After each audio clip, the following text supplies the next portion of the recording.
through community, we can all make a difference. Thank you. Thank you. Thanks, Paula. Any questions for the deputation? Seeing none. Oh, Councillor Michelli. Thank you, Madam Chair. Paula, thank you very much for your excellent presentation.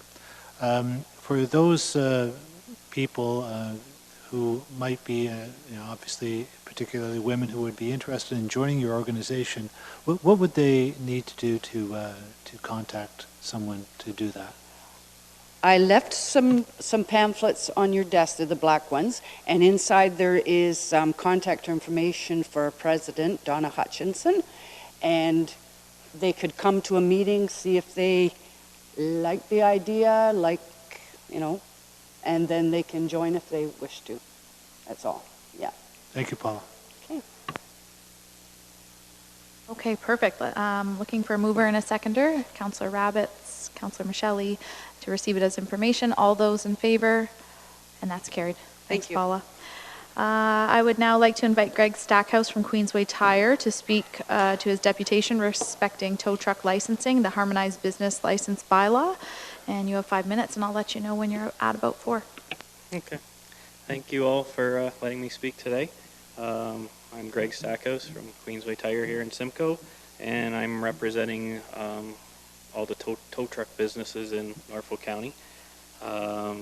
We're concerned about the tow truck bylaw, the licensing, and it's our position as a group that we would like to see it go away, to not be here.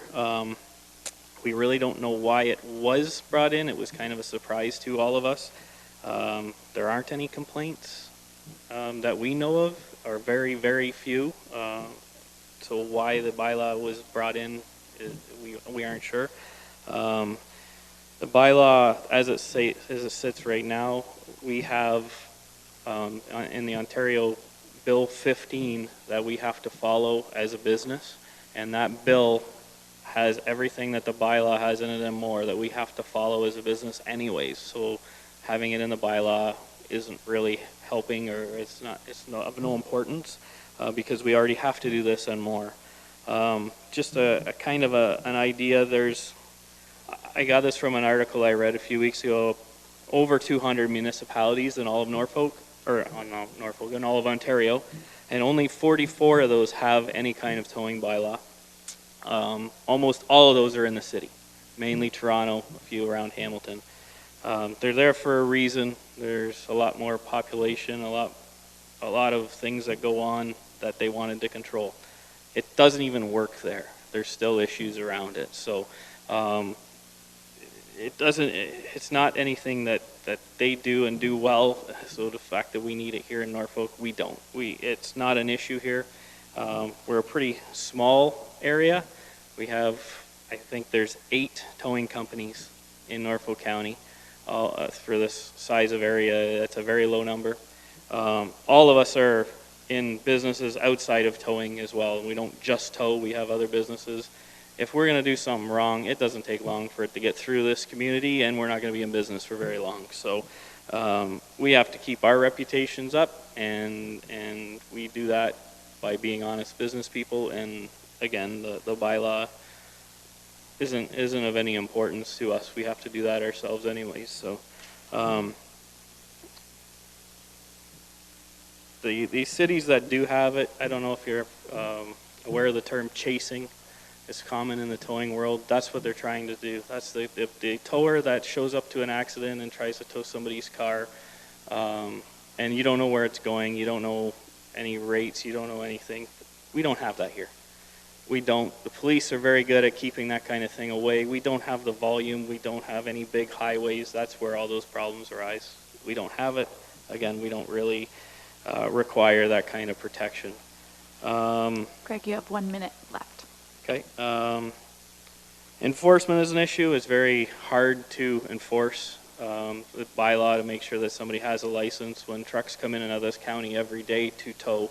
And I don't understand, or I don't see any real way of enforcing the bylaw anyways. It'd be really, really tough. The cost of having that bylaw and the staff to look after it, and I don't think is worth what we get with just 8 companies. Any of the areas that do have a bylaw and charge towers, the towers are beating these cases left, right, and center because of proper business reasons, and it just doesn't pay off. I don't think anybody needs to be in court fighting over a charge and then losing the boot. So again, I don't think it's worth it. Anything else I have to say is, I guess if for some reason you wanted to keep it, which all of us recommend we get rid of it, please let us have a say in going forward with it, because we know our business better than anyone. So like I say, we all want it gone, but if for some reason we can't, give us a chance to maybe make some changes to it to benefit us and the public. Great. Thank you very much. Any questions? Councillor Taylor? Thank you, and through you. So as it stands now, who is in charge of enforcing Ontario Bill 15? If it's Bill 15, well, everything is through the Consumer Protection Acts and Repair and Storage Liens Acts, and there's multiple things that any business it goes through. Bill 15 would be looked at through those sources, and I don't know how, and I honestly haven't heard of anyone who's been punished by it, so I don't know how it would come about, but it's stuff that we have to comply with for our business. So. Councillor Michelli? Thank you, Madam Chair. Greg, you've described how ineffective the bylaw is. What is it about the bylaw that you would find the most objectionable? Just that it's even here. We police ourselves to an extent. We know what our trucks need. We know what our customers need. Pricing is always a big factor in everything.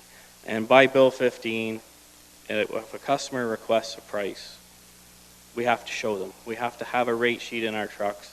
Everybody has to carry one. Show them before we even touch their car what it's going to cost, that sort of thing. Price is the most important thing for consumer protection, and that's the biggest worry, and that's what wasn't happening, so this stuff was brought out in this Bill 15. So that's the kind of things we have to do. We have to follow all these rules, and any legitimate business does. So. Councillor Columbus? Madam Chair, Greg, when you're dealing with insurance or wrecks, automobile accidents, do insurance companies weigh in and dictate to tow operators what they're expecting? They're trying. They're getting worse and worse at trying to control rates. The insurance company just using their power, their size against a lot of us smaller companies, especially in areas like Norfolk. The bylaw doesn't offer us any protection from that. It's just another cost for us to do business. So the insurance companies, yes, they do pose a problem for the industry as a whole, but as far as the bylaw is concerned, it doesn't make any, there's no impact there. Thank you. Okay, no further questions.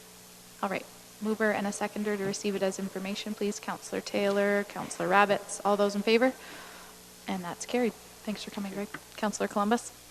Could I ask Ms. Budis a question with respect to this, Madam Chair?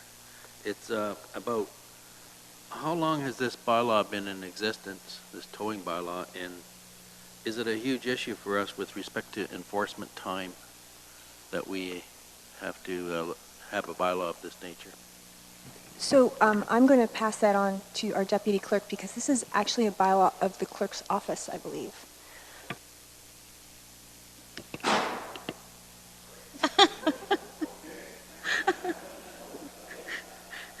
Comic relief.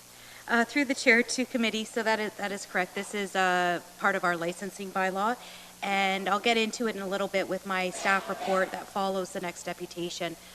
But this is a new schedule to our licensing bylaw. It came in effect in 2018, and we will be recommending to committee to remove it. Very effective deputation there, Mr. Stack. Okay, so our last and final deputation for the evening, I would like to invite Mr. Stortini to come on up. Oh, sorry, false alarm, Mark. Councillor Taylor. When are you going to be recommending that removal? When should we expect that to come forward? Tonight? Good. So it is. It's happening. It's very timely. Okay, Mr. Stortini, come on up. You have 5 minutes. I'll let you know when you're at 4, and he's here to present regarding the revised draft bylaw 2016-92. Thank you very much. Good evening. I'd like to thank Deputy Mayor and Council for the opportunity being afforded to me to present this evening my perspective as it relates to bylaw 2016-92. First, permit me to identify something that I believe exemplifies the situation. On Friday, the 28th of February, stakeholders related to this bylaw were sent an email informing us that the county had completed a comprehensive review and that a business licensing report and revised draft bylaw will be presented at Council on Tuesday, March the 10th. Of course, this email was sent on Friday afternoon, which then proceeded to instruct stakeholders that you should make, if you wish to make a deputation, you would have to send your request no later than noon on Thursday, March the 5th, a very specific time. Interestingly enough, though, the report that staff would have been to produce was not available till Friday, March the 6th, which means if your intent was to do what I'm doing right now, I'd have to make my intent prior to even seeing what was being proposed. This is how this bylaw exists. As we are aware, a bylaw number provides us with a great deal of information. In this case, it tells us this bylaw was passed by Council in 2016. What is not reflected in this bylaw number, though, is that there was zero consultation with stakeholders. And that was just alluded to by this young man. Implemented in 2017, stakeholders such as myself were unaware of this bylaw. We were forwarded letters informing us of our responsibility to pay promptly. The newly enacted licensing tax. That's what I'm calling it tonight, by the way. As noted on page 7 of the current committee report that you have in front of you, the consultation process with stakeholders began in earnest in 2018, a full year after its implementation and nearly 18 months after passing through Council. Having had challenges collecting the new licensing tax, Council then proceeded to send out letters in November of 2017 to stakeholders, informing that anyone who had already paid their licensing tax for 2017 or would be willing to pay their licensing tax by December 31st of 2017 would have their 2018 licensing tax waived. Very generous. Those failing, though, literally in the letter, were threatened to have their businesses closed. So let me see.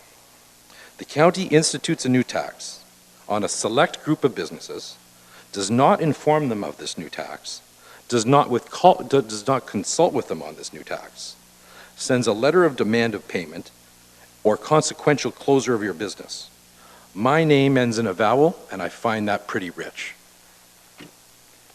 Now that through 2018 tour was held by county staff to various community businesses and organizations such as the Board of Trade, at a meeting that I attended, we were able to grapple with some of the merits of the new licensing tax. At that time, we were told at the introduction of this was to specifically help businesses in these sectors to identify illegitimate operations in Norfolk County.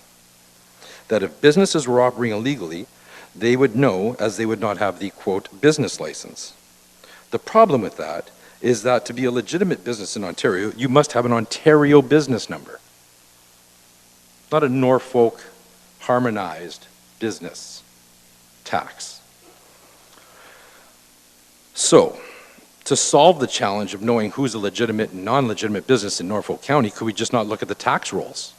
Compare the tax rolls to the Ontario business numbers that are listed with the Ontario government, and you know whether or not that eatery down the street is legitimate, or if that clothing store at the corner is legitimate. At the same time, staff was asked directly about how the rate schedule was established and how it prevented the county from making a $15 license a $1,500 license the next year. We were quite literally told that no worry, that the rates will never go up.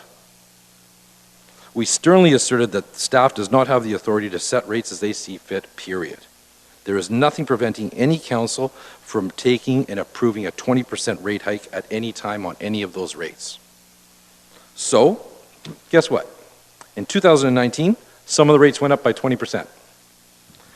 And in 2020, your local owners of any food trailers, I got one, your rate goes up by 40% in 2 years.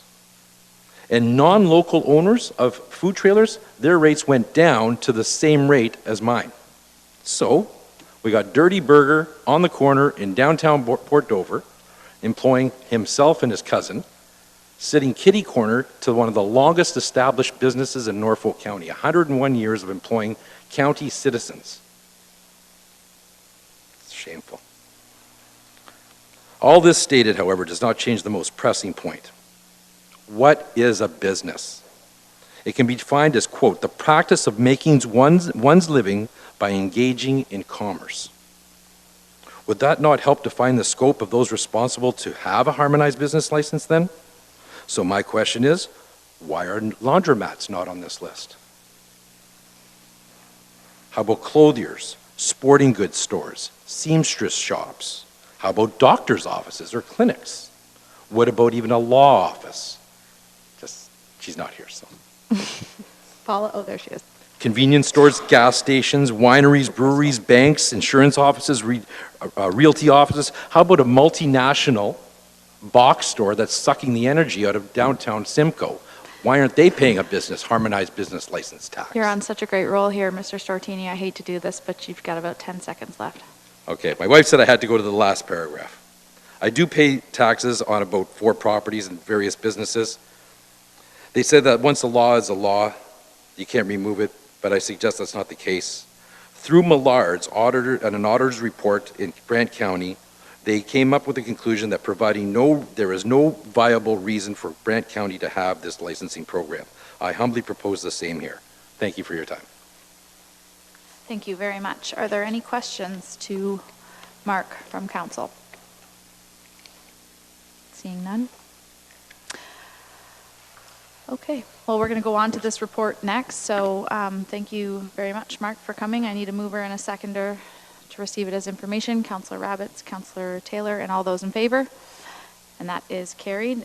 And I think it's fitting if we maybe just go right into that staff report. Okay.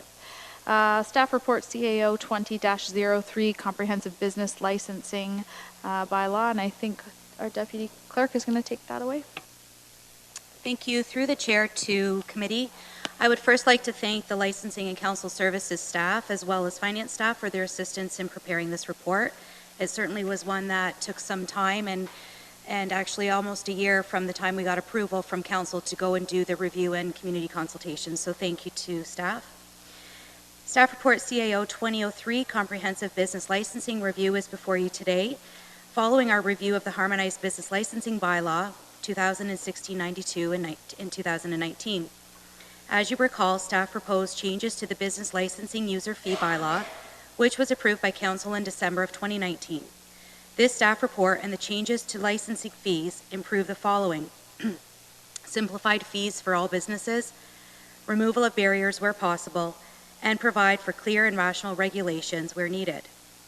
Licensing staff uphold the fundamental principles for business licensing as outlined in the Municipal Act, which are to promote the economic, social, and environmental well-being of the municipality, the health, safety, and well-being of persons, protection of persons and property, including consumer protection, and finally, nuisance prevention. Staff recognize that municipal business licensing can be intimidating. We are committed to upholding the above reasons for issuing municipal business licenses while also streamlining the process for stakeholders.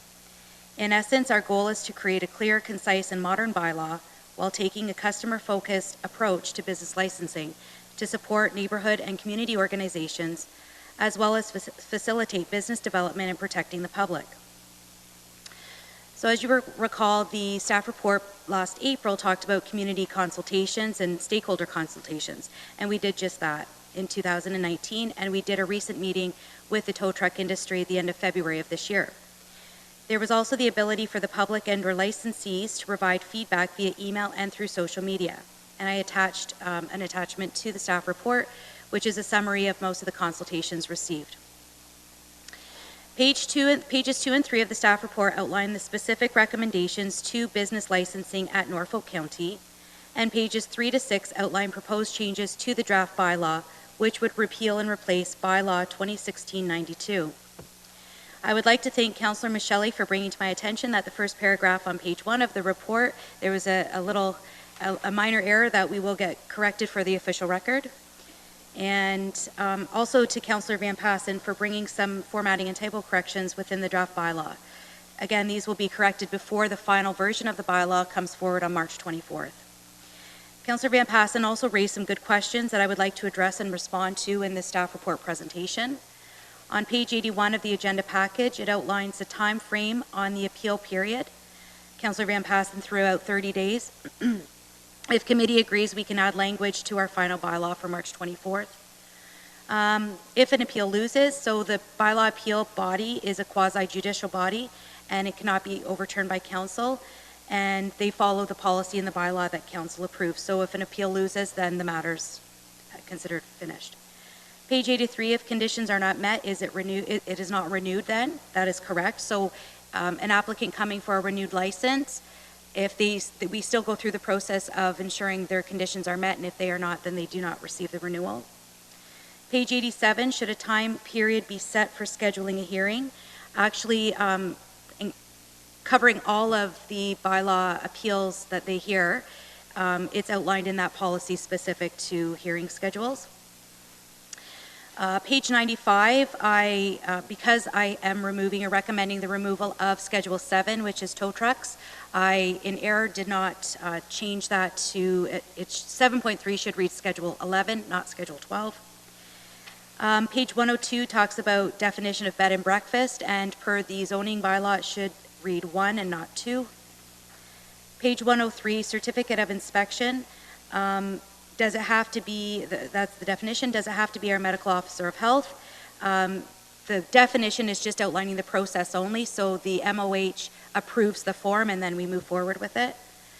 Page 107 is, the definition is home business, but to match the zoning bylaw, we will correct that to home occupation. Because it is quite a lengthy bylaw, there are some inconsistencies with titles as they've changed over time and some formatting, so we will ensure that's corrected.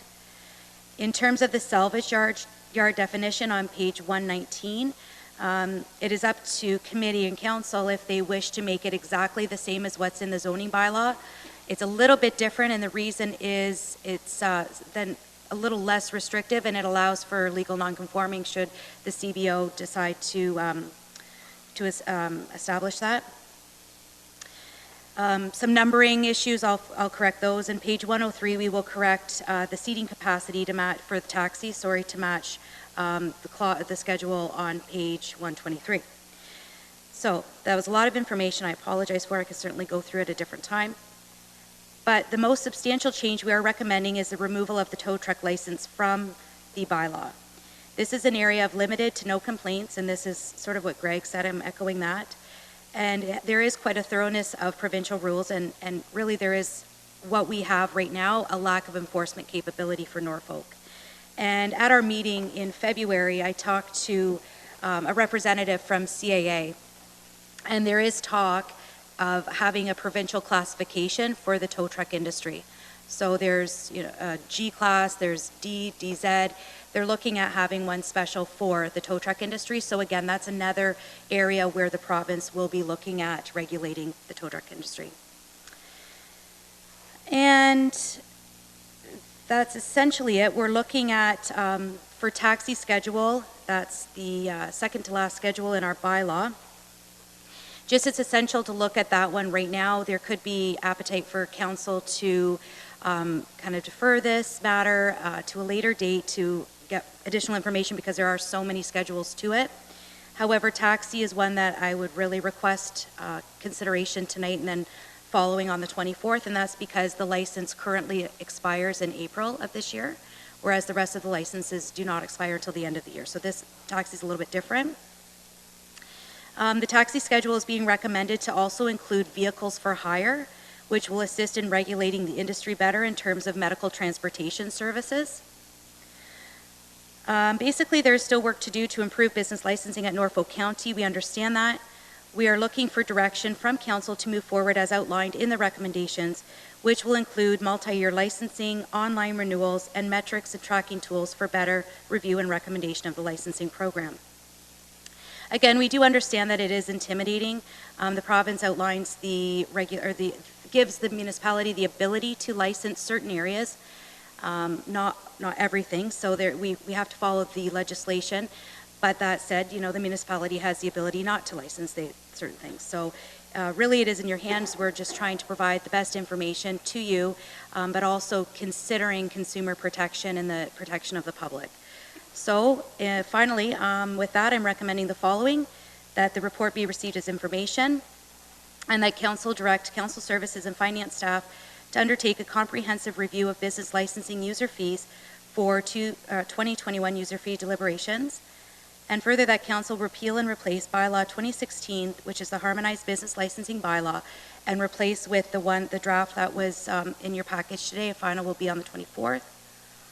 And further, that Council directs staff to research and report back on online application systems for business licensing and online pet licensing solutions. And further, that staff direct Council to commence a detailed process for tracking business licensing processes and systems for accountability and evaluation purposes. And further, that Council directs staff to research and report back on multi-year licensing. And so with that, I am happy to answer any questions. Any questions? Councillor Columbus. 2 questions. This pet licensing here, does that include the dog licensing program that we have here? Through the chair, so what we're looking at right now we partner actually with bylaw staff to do the dog tag program. And right now we really don't have a system for like a database. We're using Excel spreadsheets. And there's I believe it's a free program. It's called DocuPet. And it's one that we would look into too, and we'd work with bylaw staff, but we would look into to create a more harmonized, I guess, way of collecting that data. And then, but yes, you're right. It would be something that would fall with the dog tag licensing program. Is that the only pets that we license? Okay, my second question. I've been getting a lot of complaints in recent years about scrapping in urban residential areas. And I know the bylaw officers go out, and when they go out there, they're not scrapping, but the rest of the week they're scrapping. So, and sometimes they're scrapping with their neighbor too. So the neighbors are upset with this, and I wonder, Haldimand's got a bylaw of this nature. I wonder if we're contemplating putting a bylaw in place similar to what Haldimand has to eliminate this problem in urban areas.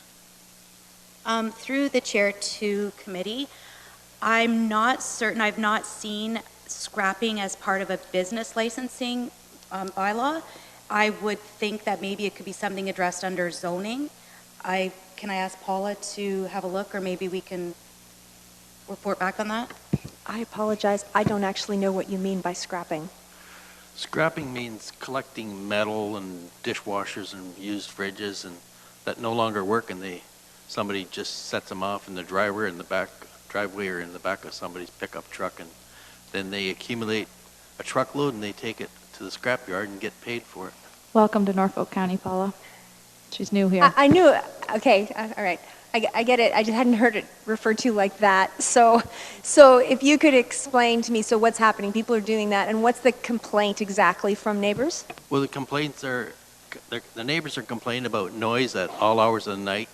Sometimes they're melting the plastic off of the copper wires, and it smells. And there's been some cases where people have to keep their windows closed because of odors and that type of thing. And just generally junk in the yard.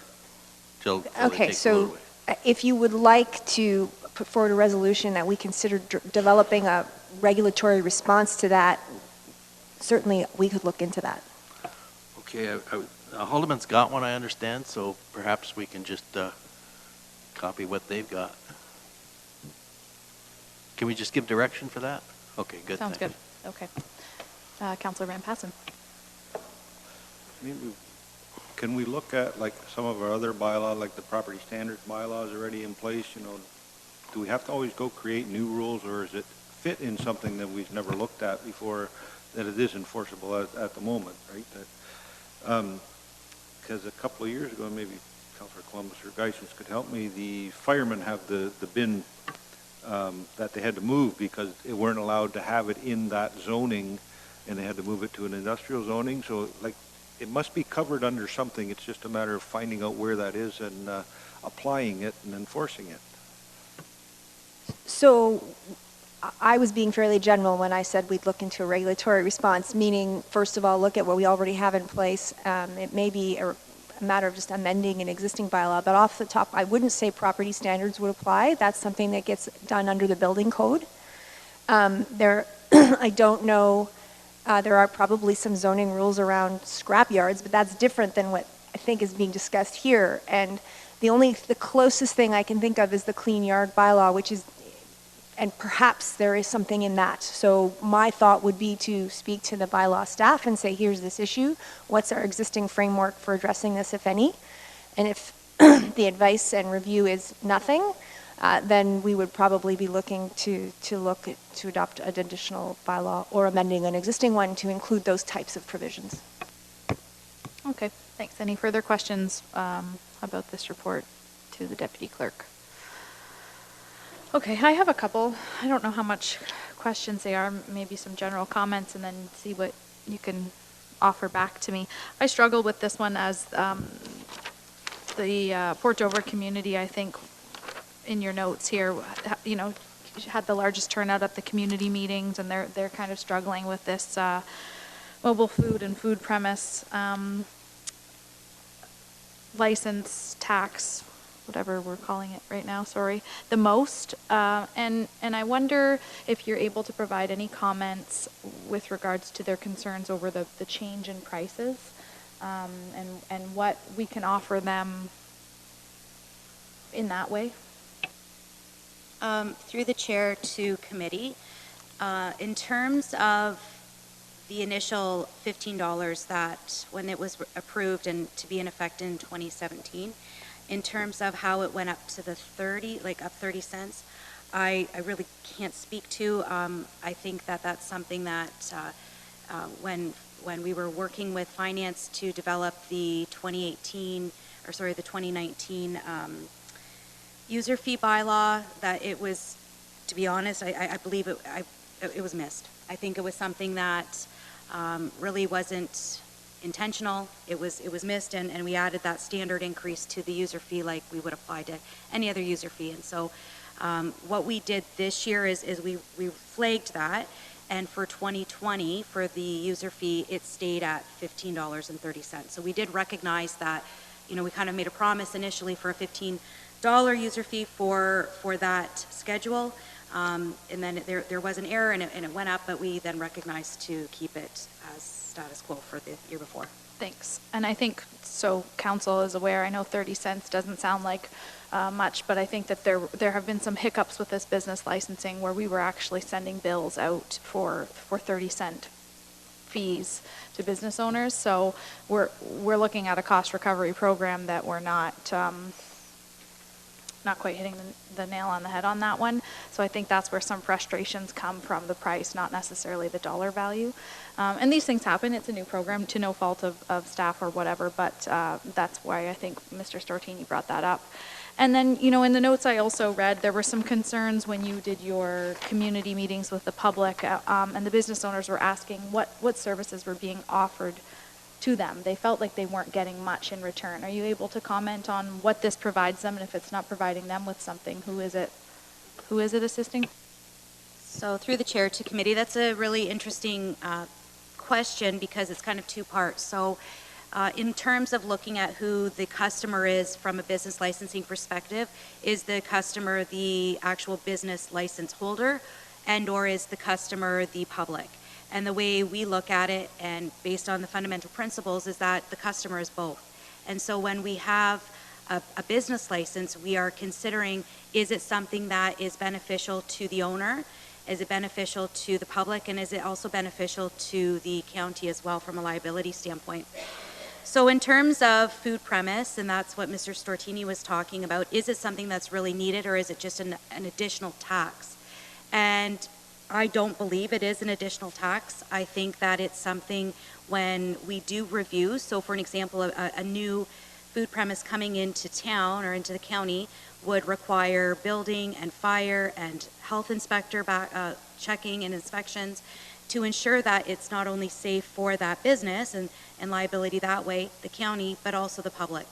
And we believe that it is, I say this candidly, but I believe that it's a small price to pay for the good compliant businesses to address potential non-compliant or those bad apples. From a health inspector, so for an example, if there's a non-compliant business, then from that industry or that schedule, then having it within our bylaw, we can go in, or bylaw officers, enforcement, they can go in and close that business down. That business can come into the bylaw appeals committee and try and appeal that, overturn that decision. But aside from that, so it's another option to have a tool to address any concerns with a certain business. Otherwise, if it was just health inspectors going in, they would only have so much discretion. But having it within our business licensing bylaw, it provides, like I said, a tool for the municipality to address those kind of bad apples. It's something that we work very closely with the health unit. I don't know if Marlene Miranda wishes to provide anything further, but it's something that we're certainly not collecting anywhere near full cost on it. It's again something that it's a tool that we're using. We believe it's beneficial to all of those three players that I mentioned at the beginning. Thank you. Building on that, my concern would be that that is a tool we want to have in our back pocket, but the bylaw process is not usually a fast one. And so would this help expedite that if we're in a situation where we potentially could have sick community members based on a food premise business not in compliance? Would this help expedite the closure of that? It would. Okay, and then just a couple more questions for you. The mobile food premise. So I can hear Mr. Stortini's frustration in his comments about both and prices, and he's trying to run a food truck, but yet there's also have been concerns about another food truck coming in relatively close to a long-standing business. So from that perspective, the Schedule 5 mobile food truck premises is going to create a bit of a buffer for us. It's going to help us prevent that situation from occurring. Is that correct? Through the chair to committee, so that's another really good point, that we want to protect the brick and mortar businesses that we have in the county. They, all businesses offer a lot to the community, but the brick and mortars, the ones that I'm thinking he's referring to the Arbor, been here 101 years. So we want to kind of put a buffer in place, and that's why we're recommending or proposing that there is a 3-meter setback from those, from the road allowance to kind of protect from that. And if required, if something comes in, then we would speak to the ward councillor and the mayor just to make sure that they're on board, and we could go forward that way. But again, it's just to protect the businesses, and we think that it would be good for the community. Okay, I know I've got a lot of questions here. So should a food truck come into place and not participate in this fee, then what are our options if the land is just rented to them? What are our options at that point when they're not buying into this practice at large, so therefore our bylaw isn't coming in to check compliances or able to expedite the process? Then what happens in that situation? Through the chair to committee, so if I'm understanding correctly, they're required to, if they're going to be a mobile food premise, they are required by our municipal bylaw to hold a license, and if they don't and we receive complaint, then our bylaw officers would be contacted to go out, and we have a set fine schedule that they can lay fines. Okay, perfect, understood. Then my last question you mentioned was about multi-year payments. I know from the business community this was a very big priority for them. If they had to pay it, they wanted to pay for multiple years upfront at one time and make it very easy for them. If this bylaw passes as is, will your office be capable of starting that this year? Through the chair to committee, so that's something that we believe will really benefit the licensing community, is to have those a lot of times it's not necessarily the fee itself, so $15.30 really is not a lot, but it's almost, I've heard some feedback where it's almost like, it's just a nuisance almost for them to come and do it. And so if we can offer multi-year payments or multi-year licenses, that would really benefit them. And following, ideally, approval of this bylaw on the 24th, staff will be having a meeting with finance, and we will set up how that specifically works. So the bylaw we're requesting be in effect, other than the taxi schedule, we're looking at the rest of it to be in effect January 1st, 2021. So that's when I'm almost 99.9% sure that we'll be able to have that multi-year licensing in effect at that point. Most businesses actually in the municipality have already obtained their 2020 license. So most are really good and in compliant, and we've got a good program that we're working with. And so, but to answer your question, yes, we're thinking January 1st, 2021. Okay, thank you. Any further questions? Councillor Van Passen? Yes, thank you, Madam Chair. I know I was at the one meeting in Dover and talked to some of the business owners who had issues. And one point that sticks in my head about, what is the purpose of this bylaw? And, should it be a licensing fee, or should we call it a business registration fee, that you show up in Norfolk County, want to start a business, well, you fill out the paperwork and you get your registration, we know you exist, and after that, you have to follow all the rules.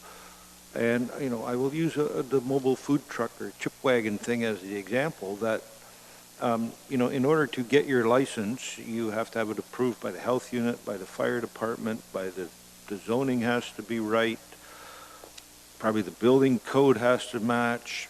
You got to do all that. Then next year, you need all those same people to come out and do it again. Every year to renew your license, you got to get signed off by all those departments, and somebody's got to pay for all of that. But once you've done it the first time and everything's approved, why do you have to get it checked the second time when you know that any given day, any one of those people can show up and do a random inspection and shut you down immediately if you're in violation of any of those rules? So, and, if the fire department comes and checks my chip wagon to make sure I have a fire extinguisher hanging on the wall, well, the next day I can take that down because I know he's not coming back for a year. Does it serve any purpose to have to re-register the same thing over and over and over again? Or, once we know they're there, okay, we'll show up sometime on a totally random basis, make sure they're adhering to all the rules, and not spend a bunch of money, because it's supposed to be cost recovery. And if we got to send like 4 or 5 different people out there to inspect them, that's where the money comes from, and we're never going to recover that much at the rate we charge. And then the same would apply to the chip wagon who only wants to come down for Bayfest, or only wants to come down for Friday the 13th, or only wants to come for Pumpkin Fest, but they normally operate out of Brant County, and they've got all the approvals in Brant County. Why do we need to inspect them all as soon as they cross over the line and do all the same inspections they've already had done by their medical officer of health and their fire department, that everybody's checking it to the same standards? So why do we have to duplicate all that? Through the chair to committee, those are really good questions, a lot, and I don't want to veer from the recommendations that we've put forward today, because this is what staff firmly believe is the best approach for the county from a liability perspective, ensuring that, we could hope that businesses will be compliant year after year after year, but what if something happens and one year they're not? And that could be the year that the business there's a fire and there's casualties, civilian casualties, just as an example. However, in saying that, I have seen some municipalities where they only require new businesses to be licensed, and after that, it's kind of on that complaint, or maybe on a rotational basis, bylaw could go out. But why we have it standard for every year, because we believe that it gives more credence to bylaw to be able to go in and address issues if there are any of those problem issues. And again, from that liability standpoint, I'm not sure if Paula maybe has additional things to add to that. But again, there's other fee structures too, that there's some municipalities where they say exactly what you're saying, Councillor Van Passen, that there's not as many inspections required or points of inspection required for licenses that are to be renewed as there are for new businesses. And so there's some municipalities that have a separate fee structure, where if it's a new one, it's X amount, if it's a renewal, it's this amount, and it's usually significantly less. So that could also be something council looks at. But again, we feel confident in what we're putting forward. We think that it works. It's, like I said, most are in compliance already, and it's only March. So I would like to say, like, anytime that our staff look at our rules and say it's not working, it could work better, and they come forward and offer to get rid of some of our bylaws and get rid of that whole section over there and tweak this and continue to look at it down the road to try to make it better, I'm not going to hold it up. So, you've done a lot of work on this. It's getting there, and I think right in your recommendations, you're going to be looking for improvements down the road and get that long-term licensing in and work with IT. Maybe we could have like pre-populated forms on the internet that you just got to hit a button in PayPal and you're done, right? So I commend you on your good work, and keep looking into trying to fine-tune it as we go along, because the only way to find out if something works is to try it. I agree. I don't think it's not a financial issue for the business owners. It's a burden, and the system hasn't been ironed out yet. And I think that we can work on a few of those kinks and get them ironed out and make it a little bit easier for business owners to participate, which makes it easier for staff and council to go and do our job. But we have to be aware that it needs to be easy for them. We can't be burdening them with additional taxes and licenses on top of what they already operate. We're supposed to be here to facilitate and help them. That being said, if there was one and I wasn't in this chair tonight, I would look at the businessing, the food services or the food premise. That one I do struggle with a little bit, but I'm very happy to hear about the mobile food premises changes to the food trucks, and I really think that will help some business owners in Port Dover. So I also would like to thank staff, because I know I've had a couple meetings about that, so thank you for putting a plan into action. Okay. Councillor Geisens. Could you use your microphone, sir?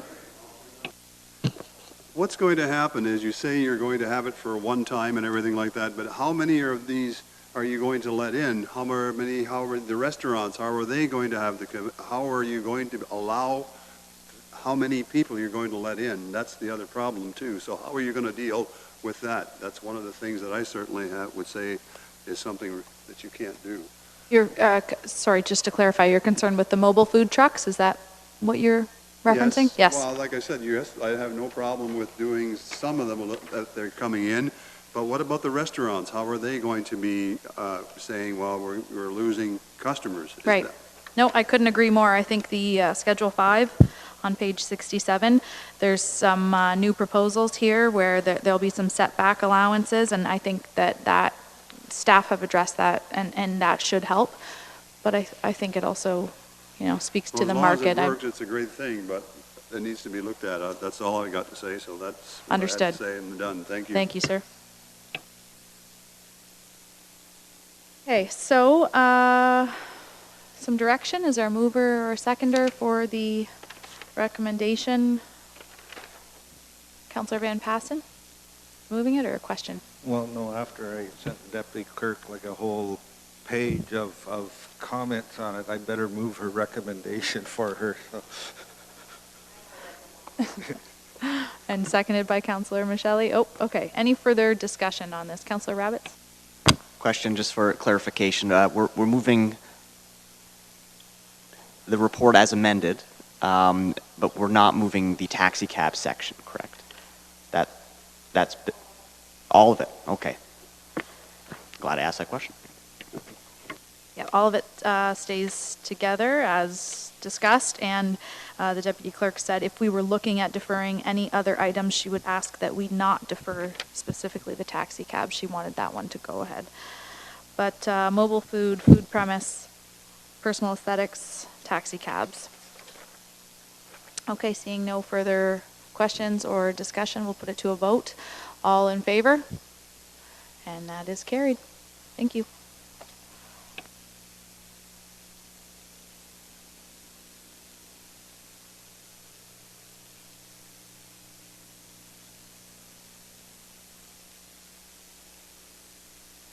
Oh, okay, we're moving on to new item 8C, which is the consent item staff report HSS 20-10 for Norview Lodge.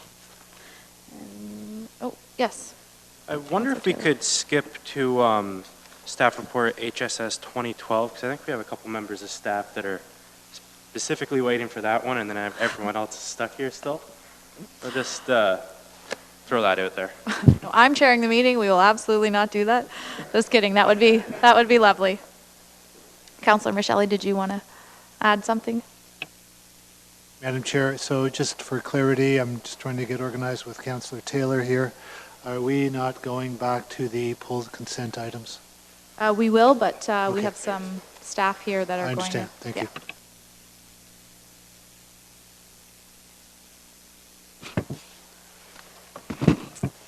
Through the chair, I want to thank Councillor Taylor for his consideration and to enable some staff to go home. So thank you for that. I am going to turn this exciting report over to Ms. Van Dyke, who's going to present, and then we'd be happy to entertain any questions.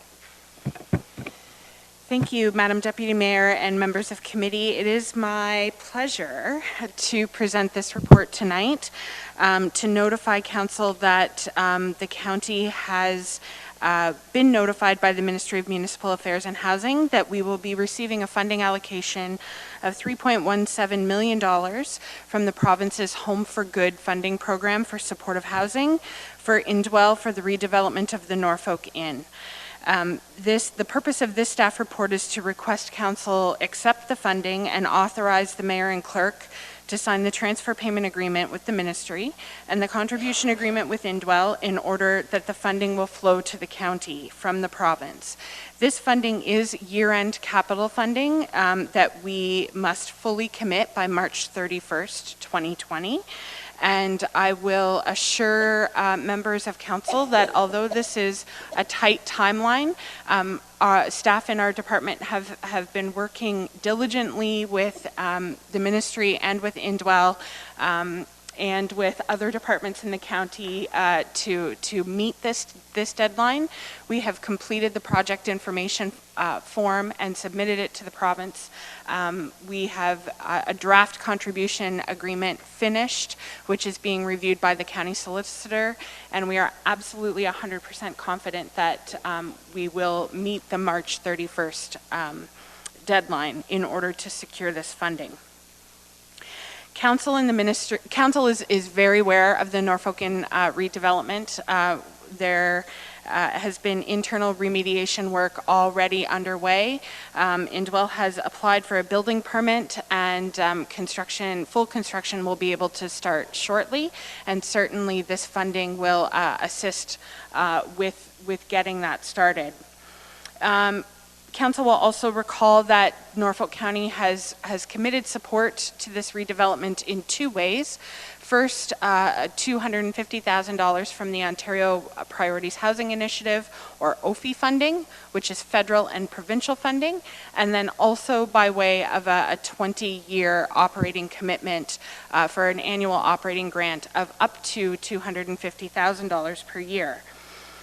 As part of those discussions, staff fully committed to this council that we would continue to search out other funding opportunities, and the Ministry of Municipal Affairs and Housing has been very aware of the Norfolk Inn redevelopment.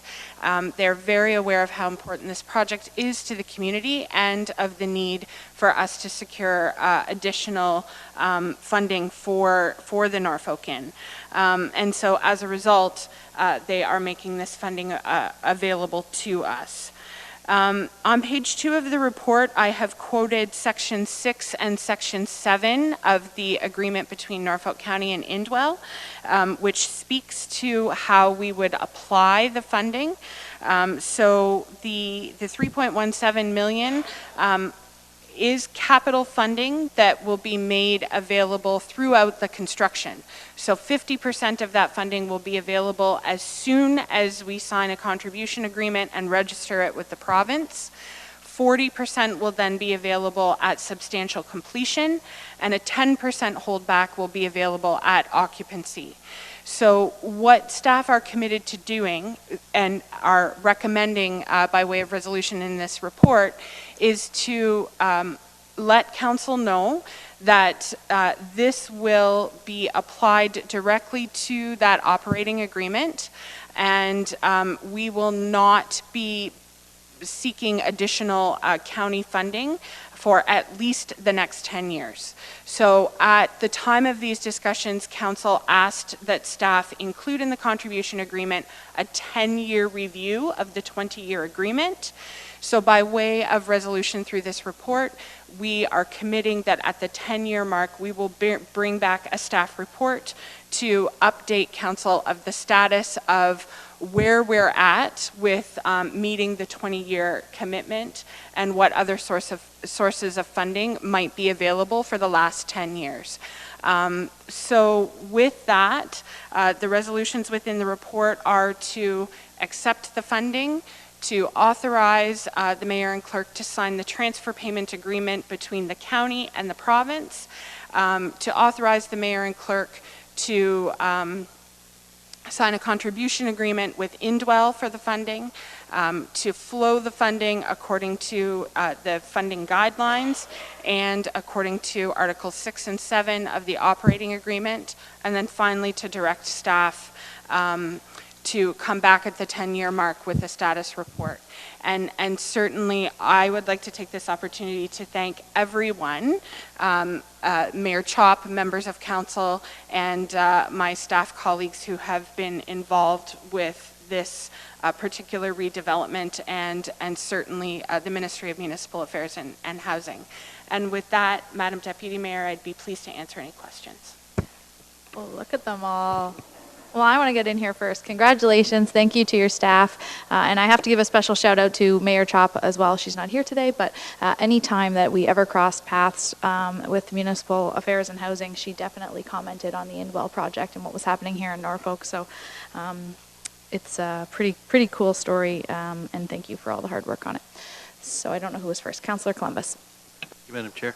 So just to get the facts straight in my mind, the $3.2 million, does that mean then, Heidi, that for the next 10 years, we do not have $250,000 in the levy? That's going to be taken out. So we've saved a little money there starting in 2020, or is it 2021? So through you, Madam Deputy Mayor, to Councillor Columbus. So for 2020, the Ontario Priorities Housing Initiative, or the OFI funding, the $250,000 has already been committed. The way that, so the total development is 32 units. The OFI funding is going to be committed to 2 units of those 32, and the 3.17 million will be committed to the balance, the 30 units. So the province has made a funding commitment now to all 32 units of the Norfolk Inn redevelopment. And to answer the first part of your question, that is correct. There's no impact on the municipal property tax levy for at least the next 10 years. Good news item. Thanks. Councillor Michelli. Thank you, Madam Chair, and through you to Heidi. And Heidi, I'm trying to find you. I have the daylight savings sun in my eyes right now, so I'm going to look in that general direction. Heidi, I just kind of wanted to comment and just maybe to add to what the chair mentioned. I'm sure everyone recalls the multiple presentations that the staff from Indwell made, and yourself and all the staff who made on this behalf. And it was much of, I think, those members of council who supported this at that time predicated their decision on the confidence that the Indwell staff gave us that this type of funding was going to come. And it's just a very, very gratifying experience, I think, for everybody to get this huge piece of good news. And as Mayor Chop mentioned, I know that the Minister of Municipal Affairs and Housing knows us very well from some contact that the mayor has had with him. And I think all of that hard work that the mayor and other members of staff have done has brought this really good story home today. If you recall, at the time, several of us kind of referred to this as a bit of a leap of faith back then, and it is so gratifying to see it come to fruition today. Thank you. Councillor Van Passen. Thank you, Madam Chair. I'm not going to be so nice. I had suggested last week that we schedule a special council meeting after today's committee meeting because we're assured that we can get all the paperwork done by March 31st. But the minister's letter reads in part that they expected that the contribution agreement between the County of Norfolk and Indwell Community Homes be signed and that confirmation of registration of security be provided no later than March 20th, 2020. We don't even have a council meeting till the 24th of March to approve accepting the money. So how can this get done by the 20th of March? So, Madam Deputy Mayor, through you to Councillor Van Passen, thank you for that question, and my apologies for not including in my presentation that I have communicated to ministry staff our timelines for approval, that Council and Committee sits tonight and Council sits on the 24th, and they are very aware, and it is acceptable for the 24th for Council to ratify hopefully tonight's approval on the 24th. In the background, we are preparing all of the documents and we'll have them here in council chambers on the 24th ready for signatures by Mayor Chop and the clerk so that we can then submit them to the province first thing in the morning on the 25th. And further, some of the discussions we had originally about funding with Indwell, and I'm not sure if it was at council or one of the little side discussions, that if we were able to provide the funding up front, they'd be willing at looking at that in lieu of the longer term, smaller commitment, and they would even basically give us, if we funded the reconstruction, they would give us first right of refusal on the building if they were ever going to sell it, so that we were guaranteeing taxpayer money. And I wonder if those adjustments are, in discussion with them, whether we can make some adjustments to that agreement. And further, I think putting up $3.17 million plus the $250,000 up front should eliminate our commitment for the entire 20 years. There's no need to review it. If I do my simple math, if I had to borrow that money, that would, over the course of 20 years, $3.17 million is going to cost me at least $6.34 million, which is more than the $5 million we've already committed to. And I already know what it's like to be hobbled by previous council decisions, and I wouldn't want to have another council down the road complaining about how they're locked into an agreement that was signed 10 years ago or 20 years ago. And I wonder, is there room for those negotiations to take place? And eliminate that long-term, still follow through with applying for individual grants, all of that thing. But I think by delivering $3-something million, that should take us off the hook for that $250,000 a year for the next 20 years. So, and maybe the Treasurer's Department can do the math better than I can to see what an upfront cost and a long-term sort of, like if they have to go get a mortgage, it's going to cost them a heck of a lot more than $250,000 a year. Like a mortgage on that amount is probably pushing $350,000, $400,000 a year for a 20 or 10-year mortgage or 20-year mortgage. So I think they're getting a really good deal, and it's about time we open up that for rediscussions. So, Madam Deputy Mayor, through you to Councillor Van Passen, the clauses that were referred to regarding first right of refusal and what should happen if the building was sold, those clauses were all included in the agreement between Indwell and Norfolk County as per Council's direction. So those security clauses are already in there. In terms of discussions about the continued existence of that agreement. Certainly, if that were a direction that were given by council, staff would work with the county solicitor to explore that. What we're recommending tonight is what staff believe would be the most efficient, expeditious way for us to be able to accept these funds and meet the timelines as set out by the ministry. And certainly in doing very high level quick math, and that's what it was, the minimum commitment that through this report staff are making to council is this gets us at least to the 10-year review mark that was requested by council and included in that 20-year agreement. If council would like something other than or in addition to that, certainly staff will take that direction. And in no way want to hold up this process. Those should be two ongoing discussions. And, you know, Indwell's, they're a very great organization to deal with, and I think they can see the reasonableness in that sort of request, but that discussion can happen separate from getting this paperwork stamped, sealed, and delivered and on the minister's desk. So. Councillor Taylor. Thank you, Deputy Mayor Martin. Most of what I wanted to say has been said at this point. Just Councillor Van Passen bringing up the dates in there. Just wanted clarification on that as well. And other than that, just thank you for all the work you guys do. It's awesome, and I'd be happy to move staff recommendation.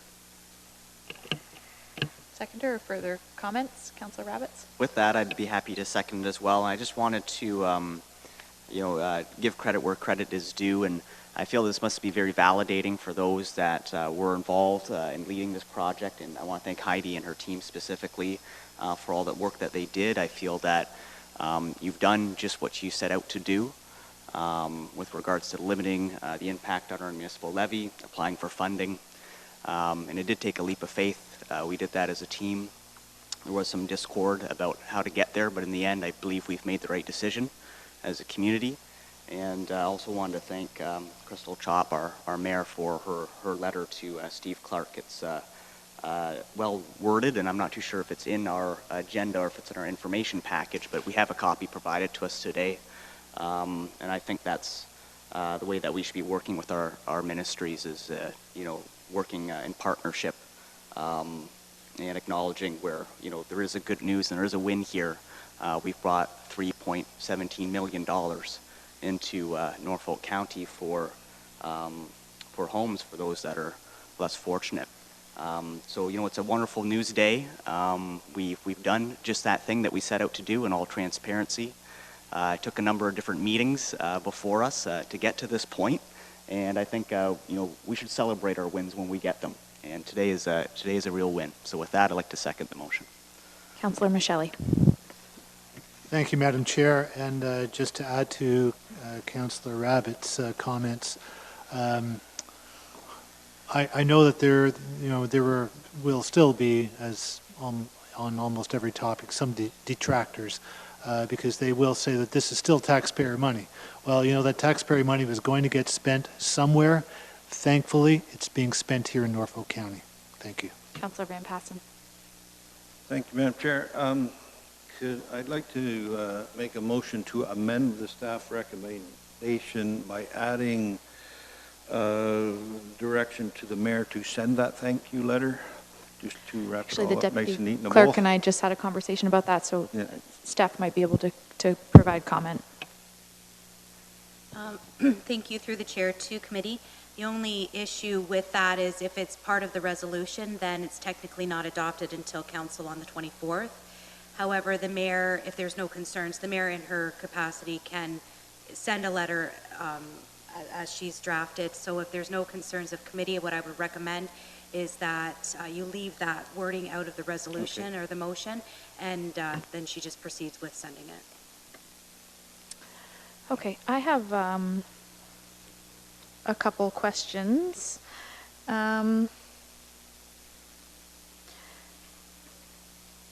I thought maybe I read it incorrectly. There was some language about the 10-year, providing an update, the status update. I would be just, I wouldn't want this motion to be tied, or direction to be tied to not having correspondence regularly from them. I think it would be a great initiative to just come and provide updates to council, let us know what's happening, let the public know what's happening. So I'm okay with the way it's worded, but I just wanted to make note of that.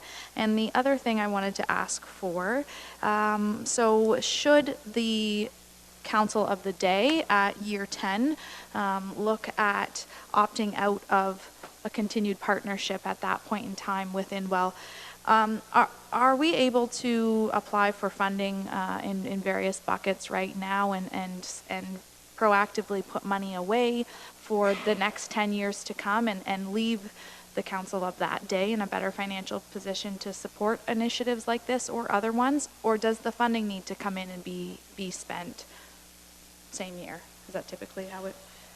Yes, typically that's how it goes. Now, sometimes though, we do get funding for rent supplements or housing allowances or portable housing benefits. That's funding that goes directly to support tenants. So it's meant to bridge the gap between what they pay in rent and what they can afford.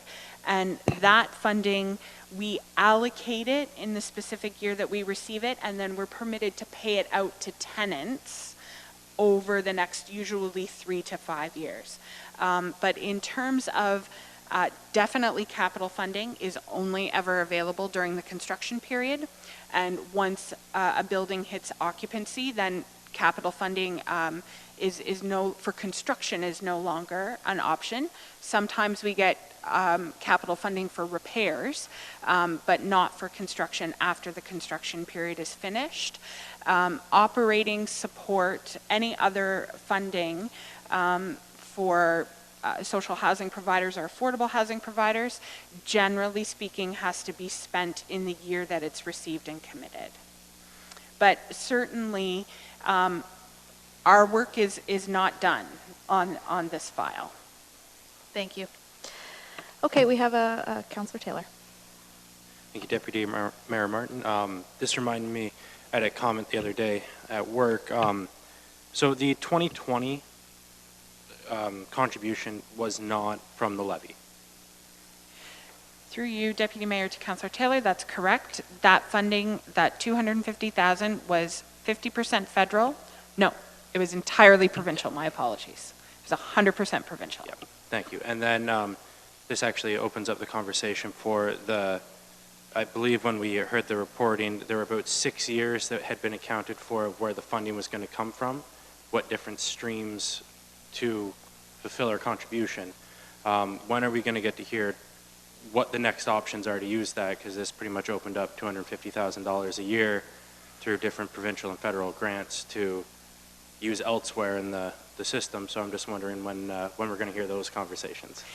So Deputy Mayor, through you to Councillor Taylor, each pot of funding that we get, we are required to do an investment plan, or sometimes it's called a take-up plan, or sometimes it's called a program and fiscal plan.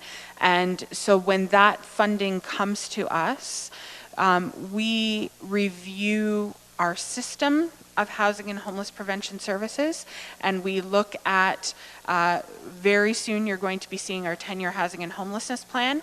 That will guide all of our recommendations to council about where we allocate funds based on data, based on evidence of community need. So we bring those investment plans, financial plans through advisory committee to council with our recommendations, and then council will decide. So for 2020, that work we have allocated funds for 2020, so we'll be looking at that next for 2021. Okay, seeing no further questions or comments, we have the motion that is moved and seconded. Call to vote. All those in favor? And that's carried. Okay, thank you. Okay, we'll bounce back finally, Councillor Michelli, to consent items that we pulled. So we are now on staff report HSS 20-10, which is page 23 on the agenda.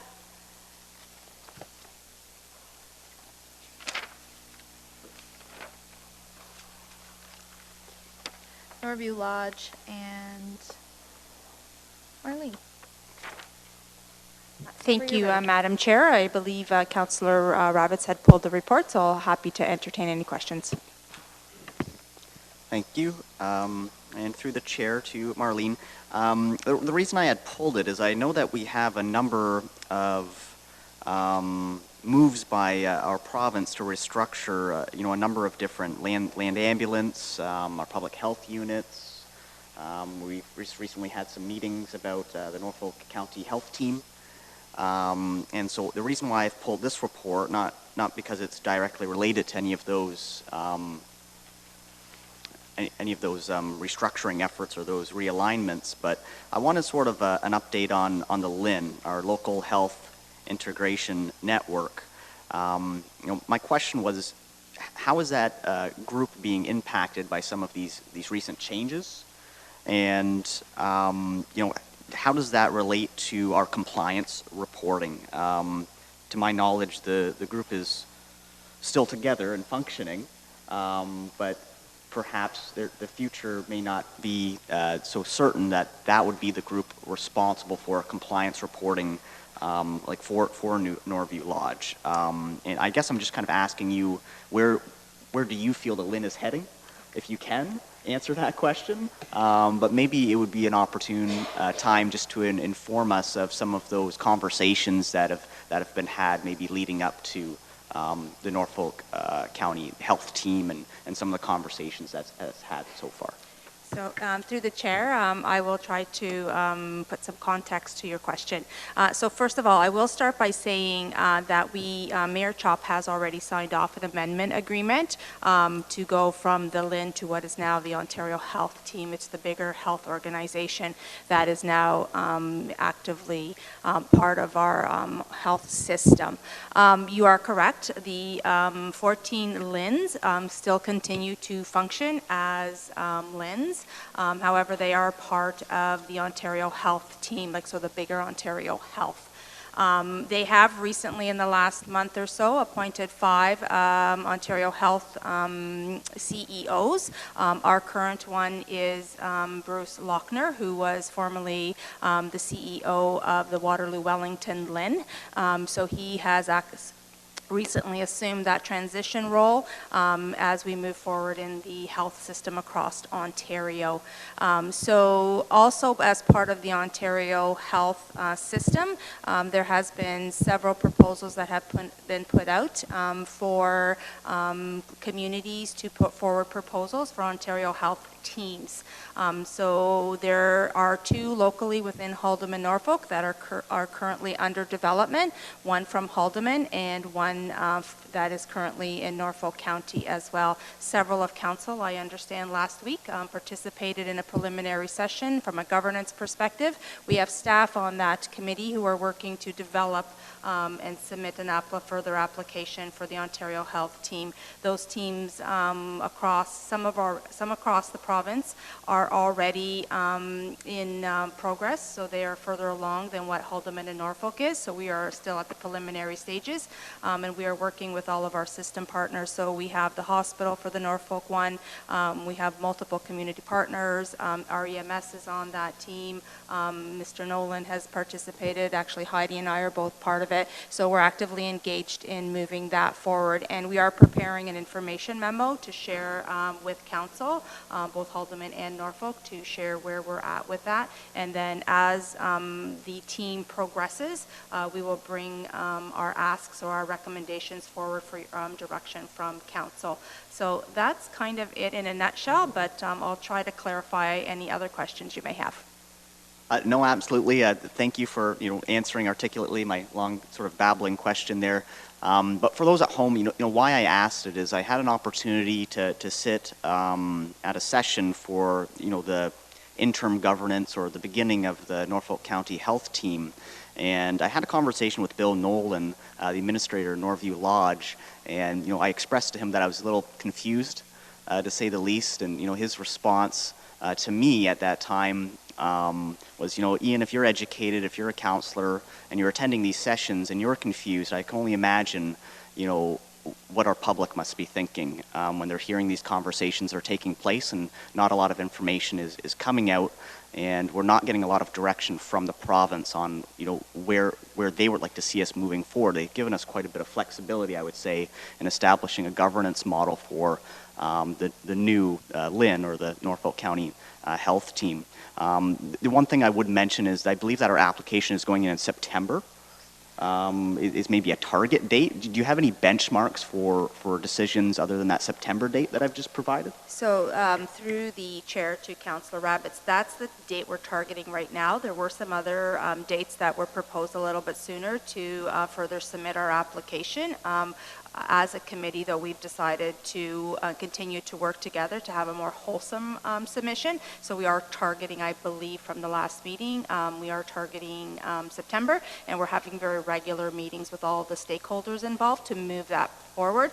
We've created a bit of a steering committee. They've created multiple working groups, just like what is the population. They're still finalizing what population they'll be working towards, and we'll be piloting populations, and as we move forward through that process, then we'll be adding other populations to that health team. As we know more and as more is confirmed, we will bring that forward.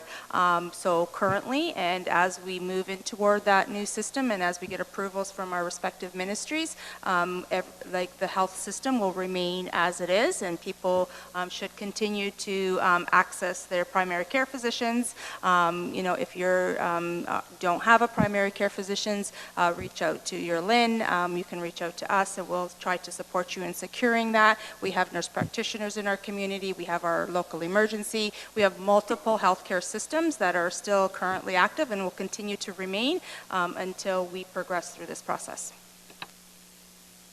Thank you very much. Any further questions? Mover and seconder to receive that as information, Councillor Taylor, Councillor Columbus, and all those in favor. That's carried. Okay, and then there's one final consent item, 8D, new item 8D, which is staff report PW 20-21 on page 25 of the agenda.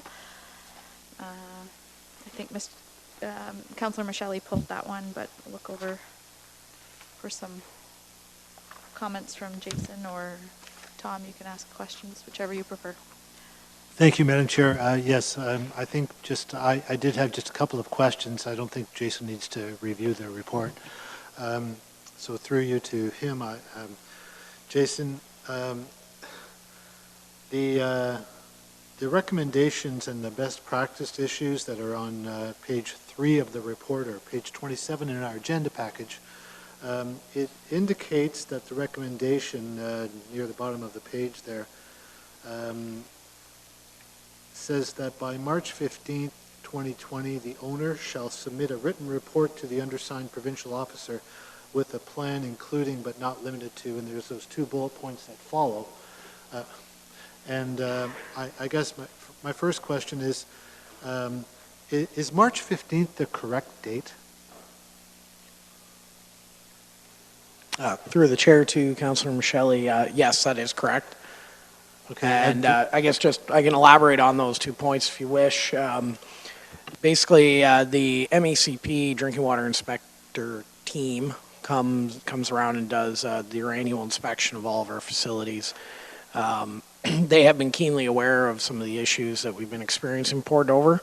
So basically, they had just left it with us that they wanted to know something, and they'd given us that March deadline. So we have been in constant communication with them to let them know as to where we're at with an award of contract for the clarifier. That kind of addresses the first bullet point there as to what we are going to do in the immediate for that. As well, we've also developed a series of contingency plans should there be any kind of failure of that unit until such time that it is replaced. That includes we've negotiated agreements with water haulers that are basically ready on standby with plans in place to bring water into the community, as well as with suppliers for temporary plants that could be brought in on a truck that would basically be able to be dropped in place. That process takes a lot longer. It's not an immediate thing, so it'd kind of be a conjunction of hauling water in for a bit and inserting it at a further downstream part of the treatment process, followed by us working with the MECP to get the approvals in to put up kind of a truck carried in package plant, again as a temporary measure to address that.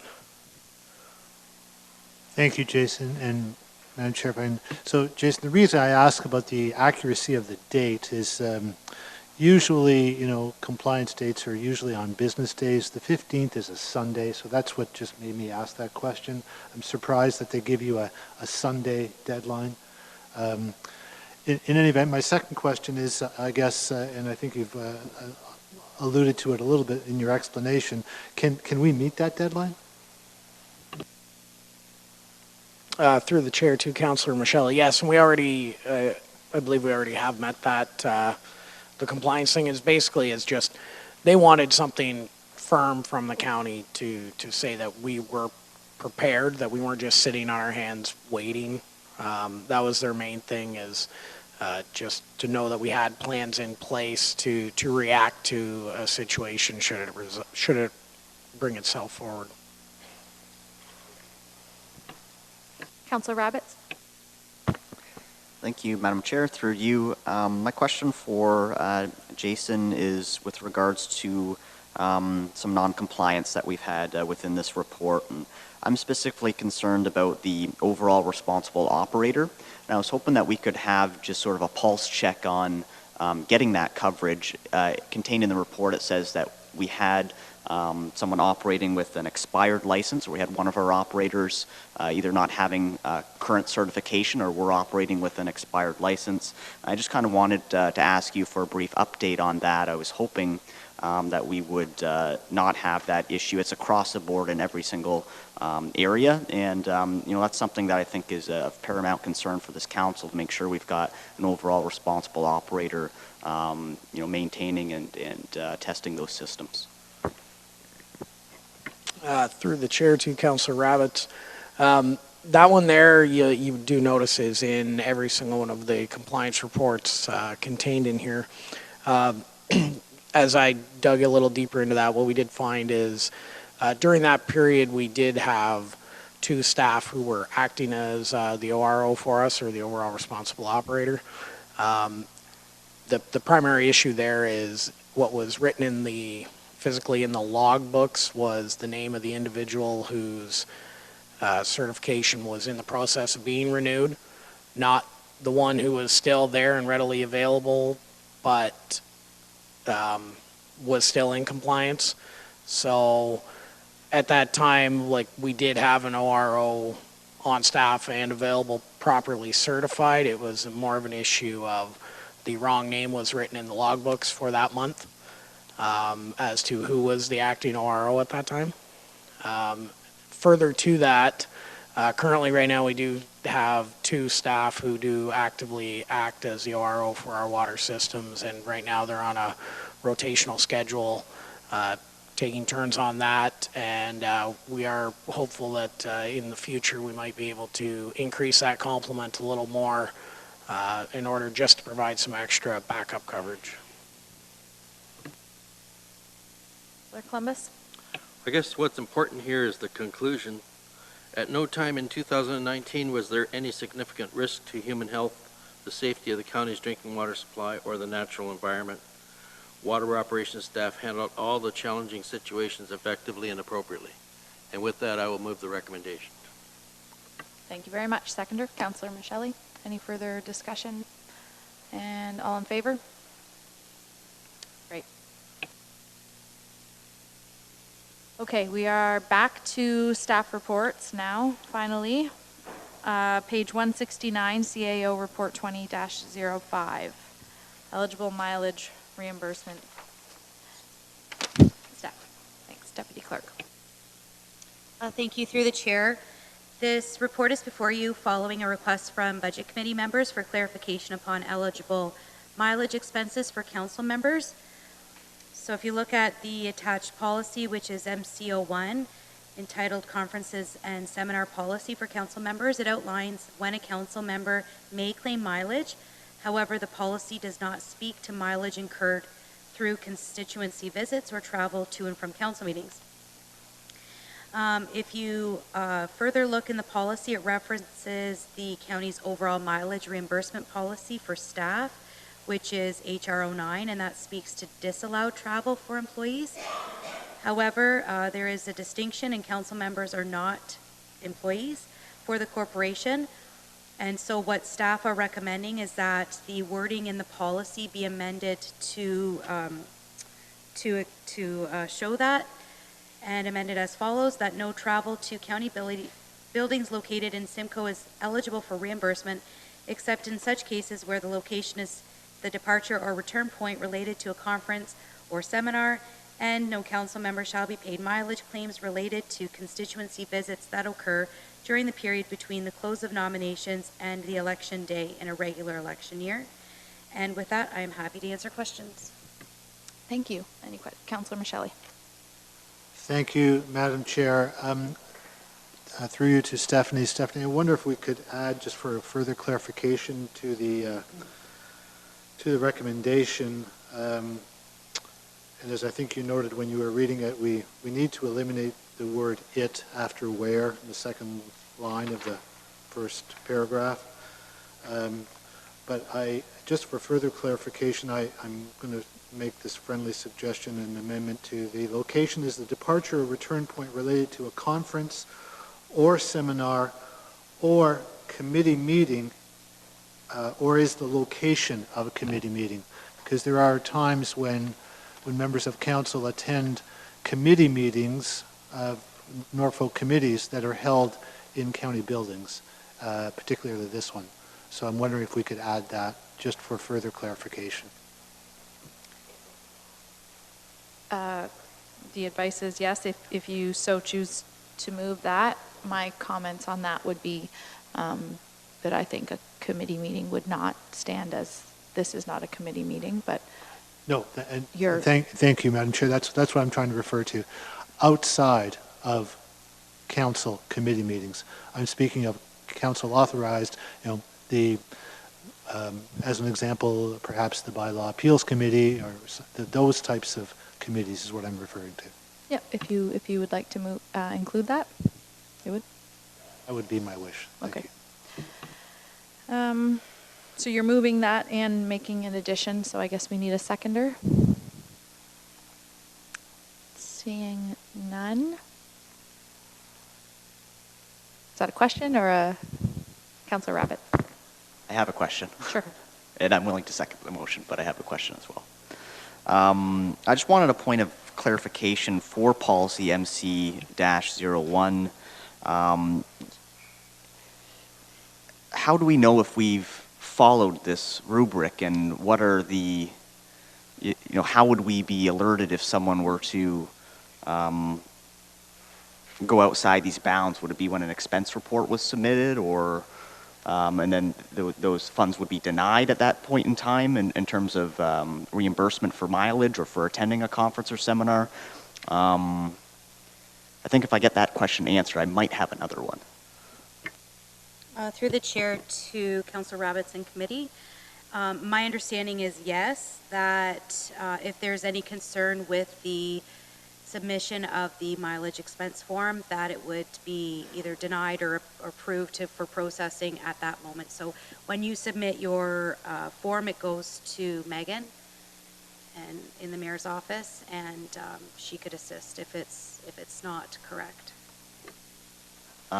So with that, I feel this policy does need an update. It looks like the last revision was in 2013. I'm looking down into conferences specifically, and it only makes mention of Ontario-based conferences, and we have events that are taking place in Ottawa and Quebec, and there's times where we're out of province, and that language isn't in there whatsoever. But also it says, any council member wishing to attend more than 2 conferences shall first obtain approval of council. I'm not too sure that that's taken place to date. I'm not too sure how frequent folks have been going to different conferences. I honestly wasn't even aware of the policy until we reviewed it today. But I'm just thinking that, maybe though that specific clause and looking at attending out of province conferences would be a good amendment, or at least to review that aspect of the policy. So I don't know, in seconding Councillor Michelle's motion, if that would allow for maybe a further report to come back, or maybe just a review of MC-01, because, from my perspective, it stands as it did in 2013, and we really haven't reviewed this policy, or really haven't made any changes to it. So, with that, I would maybe a friendly amendment to review the policy and get some more information back. Do you think that would be in order? Are you all right with that? I think Deputy Clerk might have some comments. It'd help. Through the chair to Councillor Roberts and committee. I see what you're saying, and I agree with you. It is quite an outdated policy. So what I would recommend is maybe deal with, if we've got the mover and seconder, we can deal with that motion as it is. And then if you'd like to do a further motion to direct staff to review the policy in its entirety, we can review other municipalities, how they do policies, and we could bring something back further. But just a suggestion, I would deal with your motion and then have further direction. Okay, I would agree with that. We can separate the question. So I second Councillor Michelle's motion.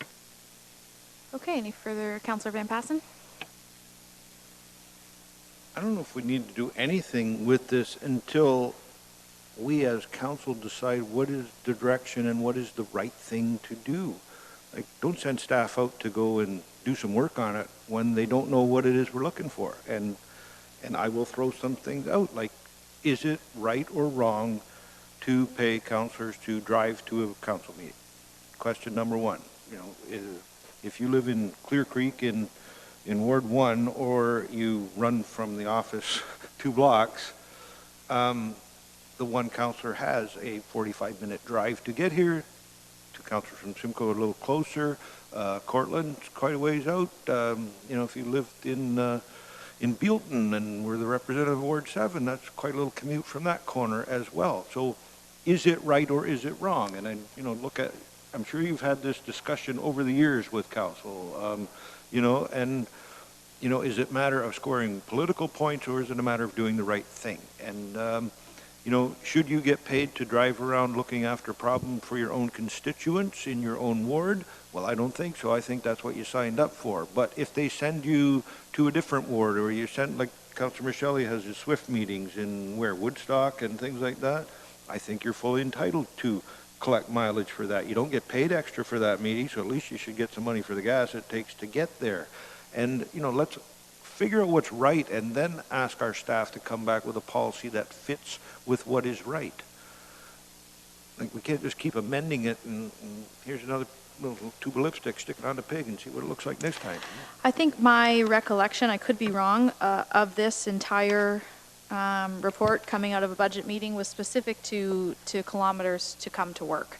And I'm personally of the opinion that we all applied for a job and we knew where work was when we applied for that job.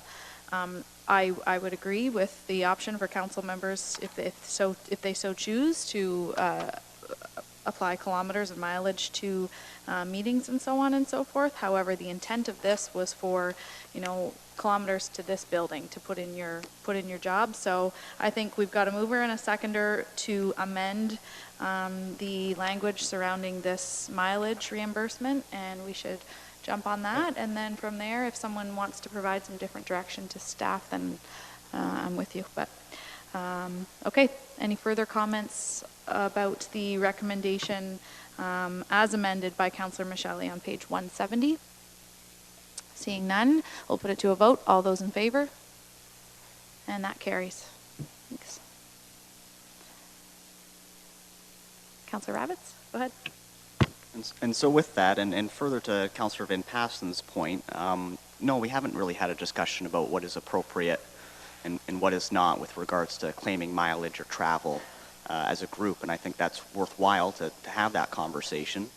As I read this policy, no one's permitted to travel outside of the province to attend a conference. As far as I can tell, it's a two-pager, so it shouldn't be too much work to review it. And so I almost want, we've had a healthy discussion, unless there's some more points that you would like to make that we would like to answer. I think that's a direction enough for staff to do a general review of policy MC-01 and come back to us with either some recommendations for improvement, or we could debate at that point in time if we think anything should be added or removed. Like I said, it's a two-pager, and it's important for us to know, what is appropriate given our responsibilities, what events can we attend, and when should we be coming to council and sort of asking permission of the group, who we're sending as a delegation or what's appropriate given the circumstances. So with that, I would like to just move that we have that review of this policy. Sure. Is that us? Go ahead, Councillor Michelli. Madam Chair, well, then I would second Councillor Rabbit's motion and also make a comment. Sure. I think anything that provides us with some more clear guidelines on any topic is valuable. So I would look forward to staff's, directing staff to do something like this, so that we don't have ambiguities in this whole process where everybody's sort of. It appears to me that some of the, and it's not just regarding mileage or conferences, but we have a few items that council deals with that are based sort of on past practices, anecdotal comments, people saying that they're pretty sure that's how you do it.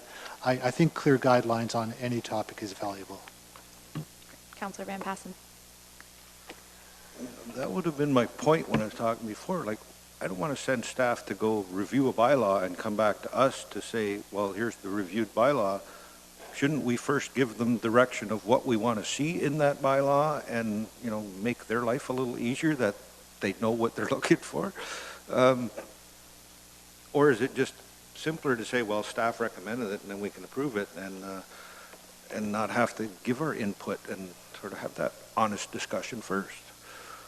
So maybe we can schedule the honest discussion and then send staff back to write that down and propose it in a bylaw. I think I'm going to let our deputy clerk speak to it, and then Councillor Columbus has his hand up, and then we'll decide where we're going. So through the chair to committee, so technically we do have a motion on the floor. It's been moved and seconded. So my recommendation would be that you deal with this specific motion as it is. My only question specific to that is if there's a timeline, if we can add a timeline in there, by Q3 2020, I'm not sure. And perhaps what staff can do in terms of reviewing this is provide options. So we can look at, like I said, some other municipalities, see what they have for their council mileage policy, and maybe we can incorporate that, but certainly provide options. If that motion fails, then we could likely go through that. We can add it as an agenda item through the notice of motion process, and it can be discussion for further direction. Councillor Columbus. Yes, I was just going to suggest, I didn't know if the clerk's department had researched what other municipalities are doing in their neighborhood. Perhaps it would be wise to look at that. Okay, so we have a motion on the floor to look at some options from staff. It's been seconded. So let's put it to a vote and decide what we're doing. And if it doesn't pass here today, then I think we've got some clear direction that it'll be added to the agenda. We'll have a discussion at that time with a deadline of?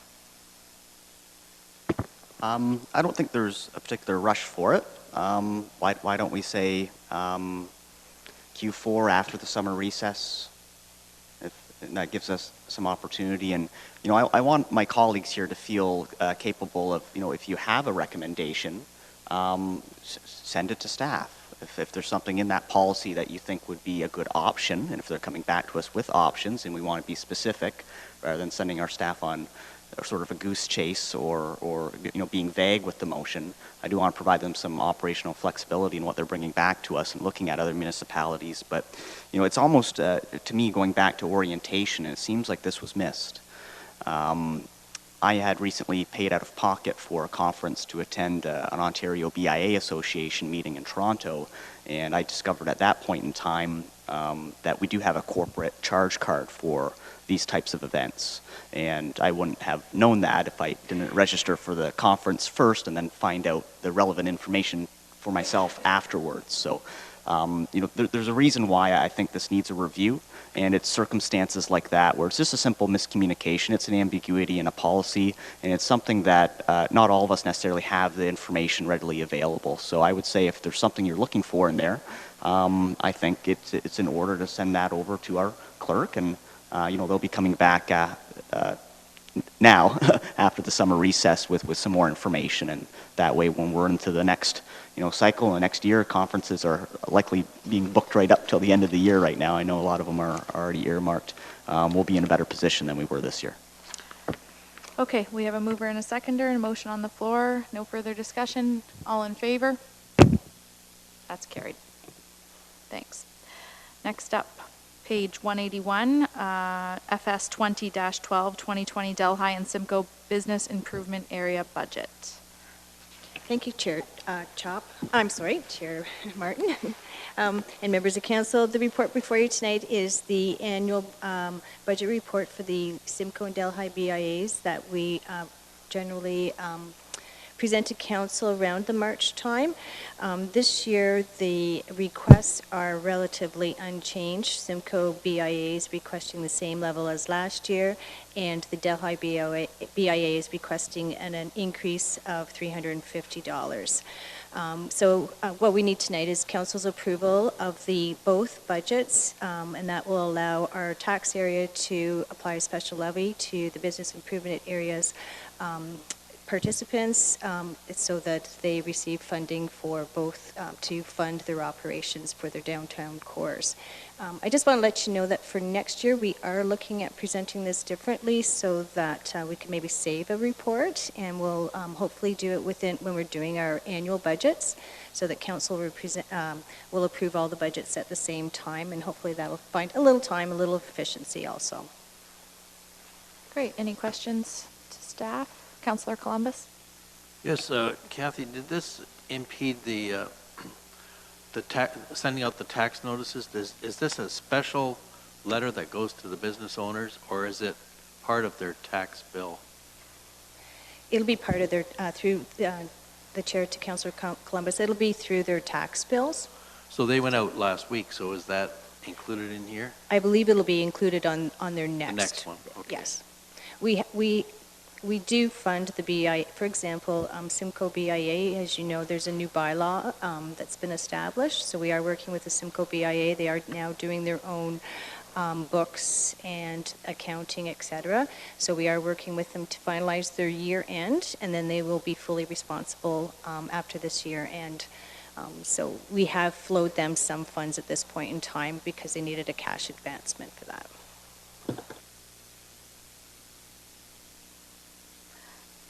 Forgive me for not seeing it here. Is there what's the $350 increase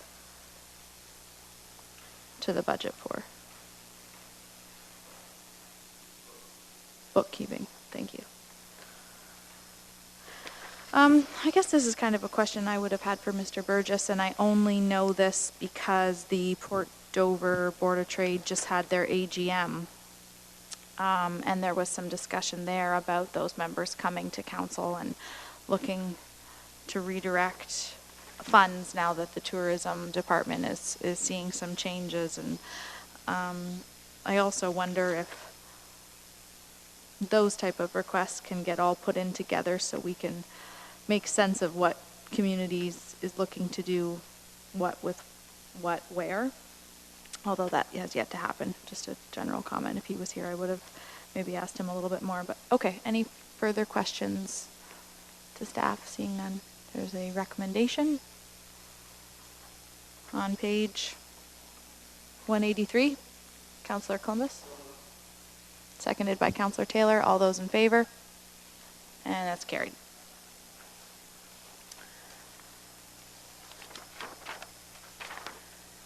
Okay, staff report, FS 20-13. Chair. Hi, Councillor Van Passen. Just to follow up to your comment on the Port Dover Board of Trade, does that mean they're looking into petitioning to form a business improvement area, or they just want to do things differently?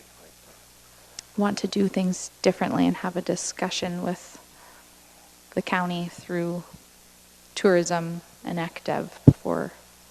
Maybe we should, yes, they look at the BIA at Delhi and Simcoe, where the business owners are willing to put up their own money to do the things they want to do with their own money. And Well, that might have been, that might have been preliminary. I was just thinking Maybe out so. loud about a conversation that happened with Mr. maybe you Burgess. should follow up on that to see if that's where their intent is. So. Thank you. Okay, moving on. Staff report FS 20-13, 2020 grant disbursements.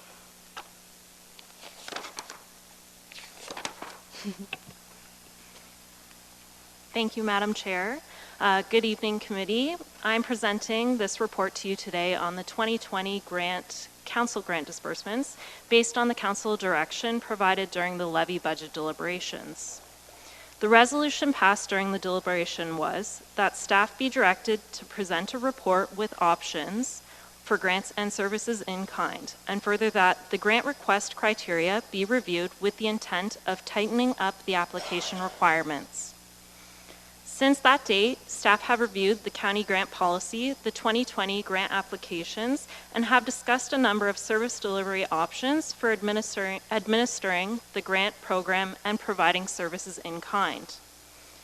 Based on the initial review, it was determined that additional investigation into the potential service delivery options is required to ensure the program and the policy aligns with the county's strategic plan. This will also enable the time to ensure operational impacts will be fully considered prior to the initiation of the revised program. Generally, applicants are notified annually in January of the results of the council grant application process. Recognizing the importance of notifying applicants in a timely manner and balancing this with the need for further review, staff is recommending to process the 2020 grant applications at this time. Staff will provide council with a subsequent report scheduled for May to address the council grant application process and the additional service delivery options, including subsidized or waived fees, in-kind services, and to provide an updated policy. The report outlines a number of options for council's consideration for the distribution of the $34,000 available for the program in 2020. These options are presented in Attachment A or page 197 of your agenda package. Option 2, which is staff's recommendation, provides $12,500 of the funds to the grandparented grants, which is in line with the current policy. For the remaining $21,500, staff are recommending using the Tourism and Economic Development Advisory Board's initial recommendations, but modifying them. We've suggested a few recommendations for removals because these applicants didn't meet all of the eligibility criteria. The remaining eligible applicants are suggested to receive an allocation prorated based on the Tourism and Economic Development Advisory Board's initial recommendations.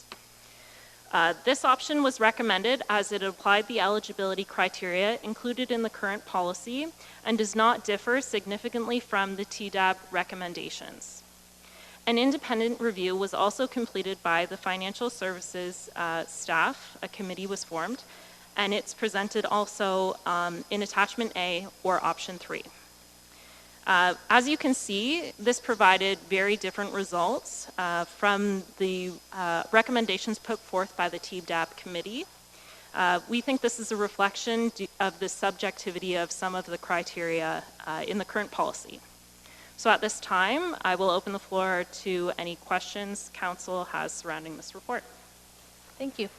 Any questions to staff? Councillor Van Passen. Thank you, Madam Chair. On your blotters, there was I had the deputy clerk print off some answers to some questions I had back in January to the original author of this report. So I don't know if anybody had a chance to read some of those, but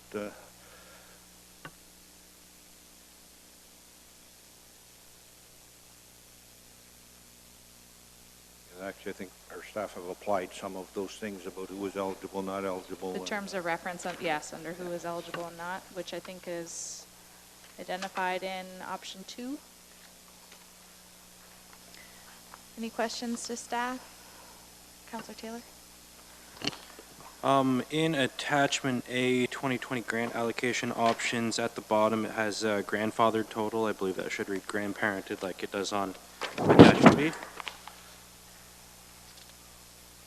Councilor Shelley? I'm sorry, Madam Chair. I don't know how I missed that, and I ask for your forgiveness. Thank you. I have to be honest, I missed all of it. Madam Chair, that's just as well. Thank you. Okay, perfect. Just looking at the chart. Any further questions? Seeing none. Okay, so I guess we're looking for an option here to put forward. The recommendation starts on page 195. Councillor Van Passen. I will move the recommendation as presented in the report. With option 2. Great. Looking for a seconder. Councillor Columbus. Any further discussion? Seeing none, all those in favor? That's carried. Thanks. Staff report, PW 20-18. Award for tender. What page are we here? Page 203. Mr. Godby.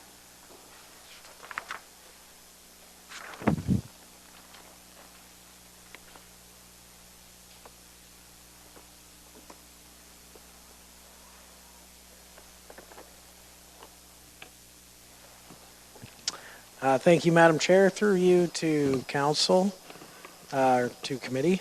Report in front of you is an award of tender for the reconstruction of Chrysler Street, Maple Street in Delhi. You will notice right in the title of this one here that it unfortunately is a budget amendment report. Essentially, there was an engineering projected construction budget fall of almost $400,000 for this project. So we are here basically for two things. The first to be requesting the additional funding in order to complete this project. The second being looking at under the financial services comments, you'll notice on page 205 underneath the table there's a paragraph that Public Works staff are recommending deferring the construction portion of our Sunning Hill Drive from Inglewood to Ryerson Crescent reconstruction project, which is a 2020 approved capital project. We're recommending that we complete the engineering works for that project and that we defer the construction until 2021 with the money that was from the approved budgetary amounts for the 2020 construction of Sunning Hill Drive.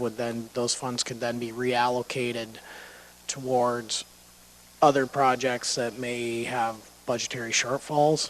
The intent of that being is that we are still getting work completed in 2020 on other projects. However, we are not essentially going back to ask for more money out of depleted reserve funds or asking for a further burden on the 2020 tax levy. So the reason I'm bringing that up now is because there is another budget amendment report that we're going to talk about tonight, which we're also have highlighted that same concept to be used. And I guess I just point out that with the support of finance staff, between Public Works and Finance, we both believe that this is probably the best approach for us to continue to move forward on these works without having a significant impact on our finances as have been projected for this year. So that being said, if anyone has any questions specific to this. Yes, thank you for your report, Jason. And I went to the open house for this last year, and the residents were of the opinion that this construction was supposed to be happening last fall and not moved to 2020. Can you comment on that? Through the chair to Councillor Columbus, yes, this project was originally anticipated to be completed last year.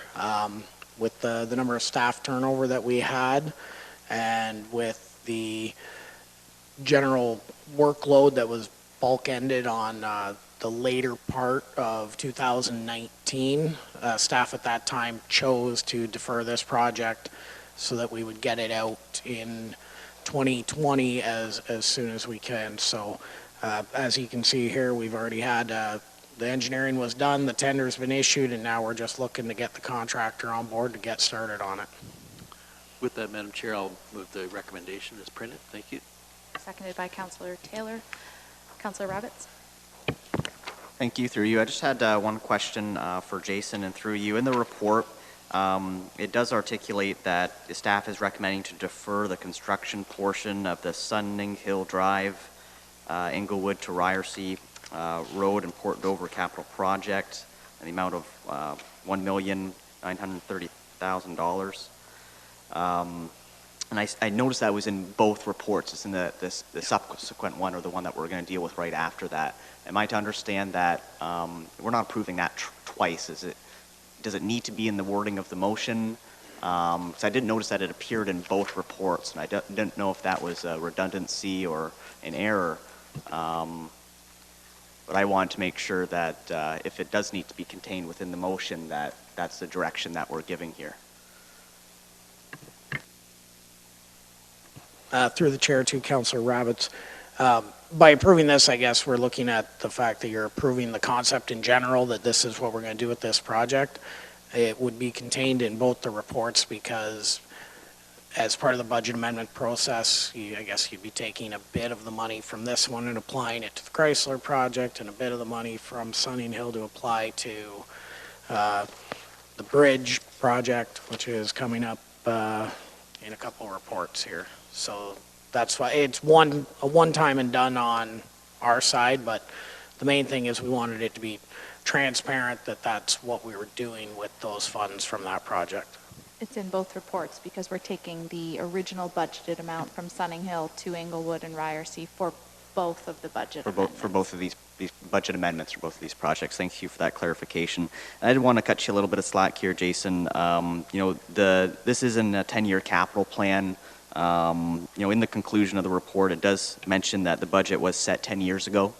While the bid, it came in 2019, it's hard to predict 10 years in the future, what the variance could potentially be. And that's what happens when you defer capital for, that long a time. 10 years ago, we thought the prices would be very different for this road construction. So I just wanted to acknowledge that it is contained in the report, the mention of that. Any further questions to staff? Okay, I have one. So the Sunning Hill Drive project is a Port Dover subdivision where we just had our community meeting last week. The community was just brought together, and now we're going to let them know that the project won't go ahead this year. So besides the fact that it's over budget, while I appreciate the fact that we're not continuing to go with projects that are regularly over budget and the reserves are depleted, what messaging can I bring home to those residents and share with them and give them some confidence that it's going to be revisited next year? Why is the Sunning Hill Drive project paying for the other projects, I guess is my question. To the chair, and I guess any of the residents of Port Dover, it was a staff decision when we were looking at that Sunning Hill Drive project in particular. When that project was originally scoped and the budget was set, staff had a pretty good idea of the engineering work that was going to be involved. Once we had awarded the engineering work to be done and that design had begun, there was a number of other complications that had come out of it. As we're proceeding through that design, the engineers at that point, the design engineer at that point had basically come to us and said, realistically, you're going to have a very, very significant budget shortfall on this project, and you could in reality be looking at being $1 million short based on some of the extra work that came to light through our original proposal. So from a staff level, when we looked at that and we knew that we were coming in with a few of these other projects that were kind of over budget, and recognizing the financial state that the county is in and the way our reserves are sitting and the significant tax hike and water and sewer rate hikes that have already been pushed, we felt it was more prudent to take our time off and not come back looking for additional funds out of the empty pots, that we can complete the engineering design work for this project.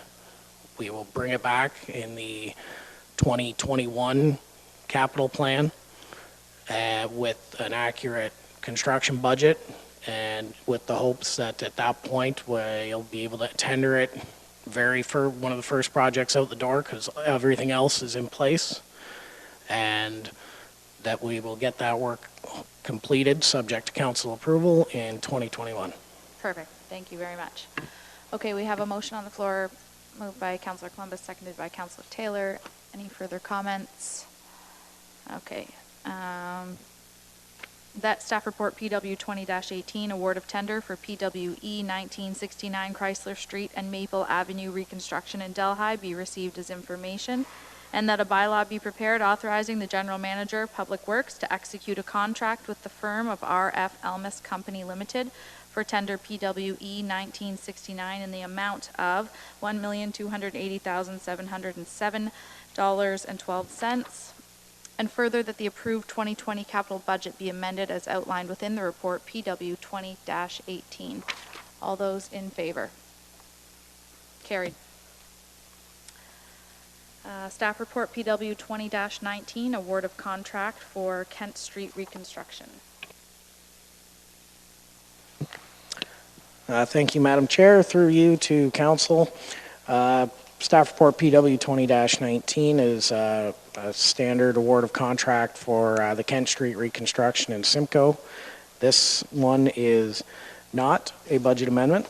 It is an older project, but we managed to get favorable results, everything within budget, and this will effectively complete the stretch of Kent Street North from Robinson back up to Colborne Street North, as seen on page 216 of your agenda.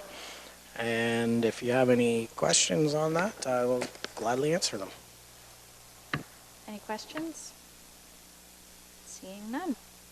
The recommendations printed on 214. Is there a mover? Councillor Taylor, seconded by Councillor Rabbit, seconded by Councillor Taylor. I never do that. Mayor Chop does that. Any further discussion? All those in favor? And that's carried.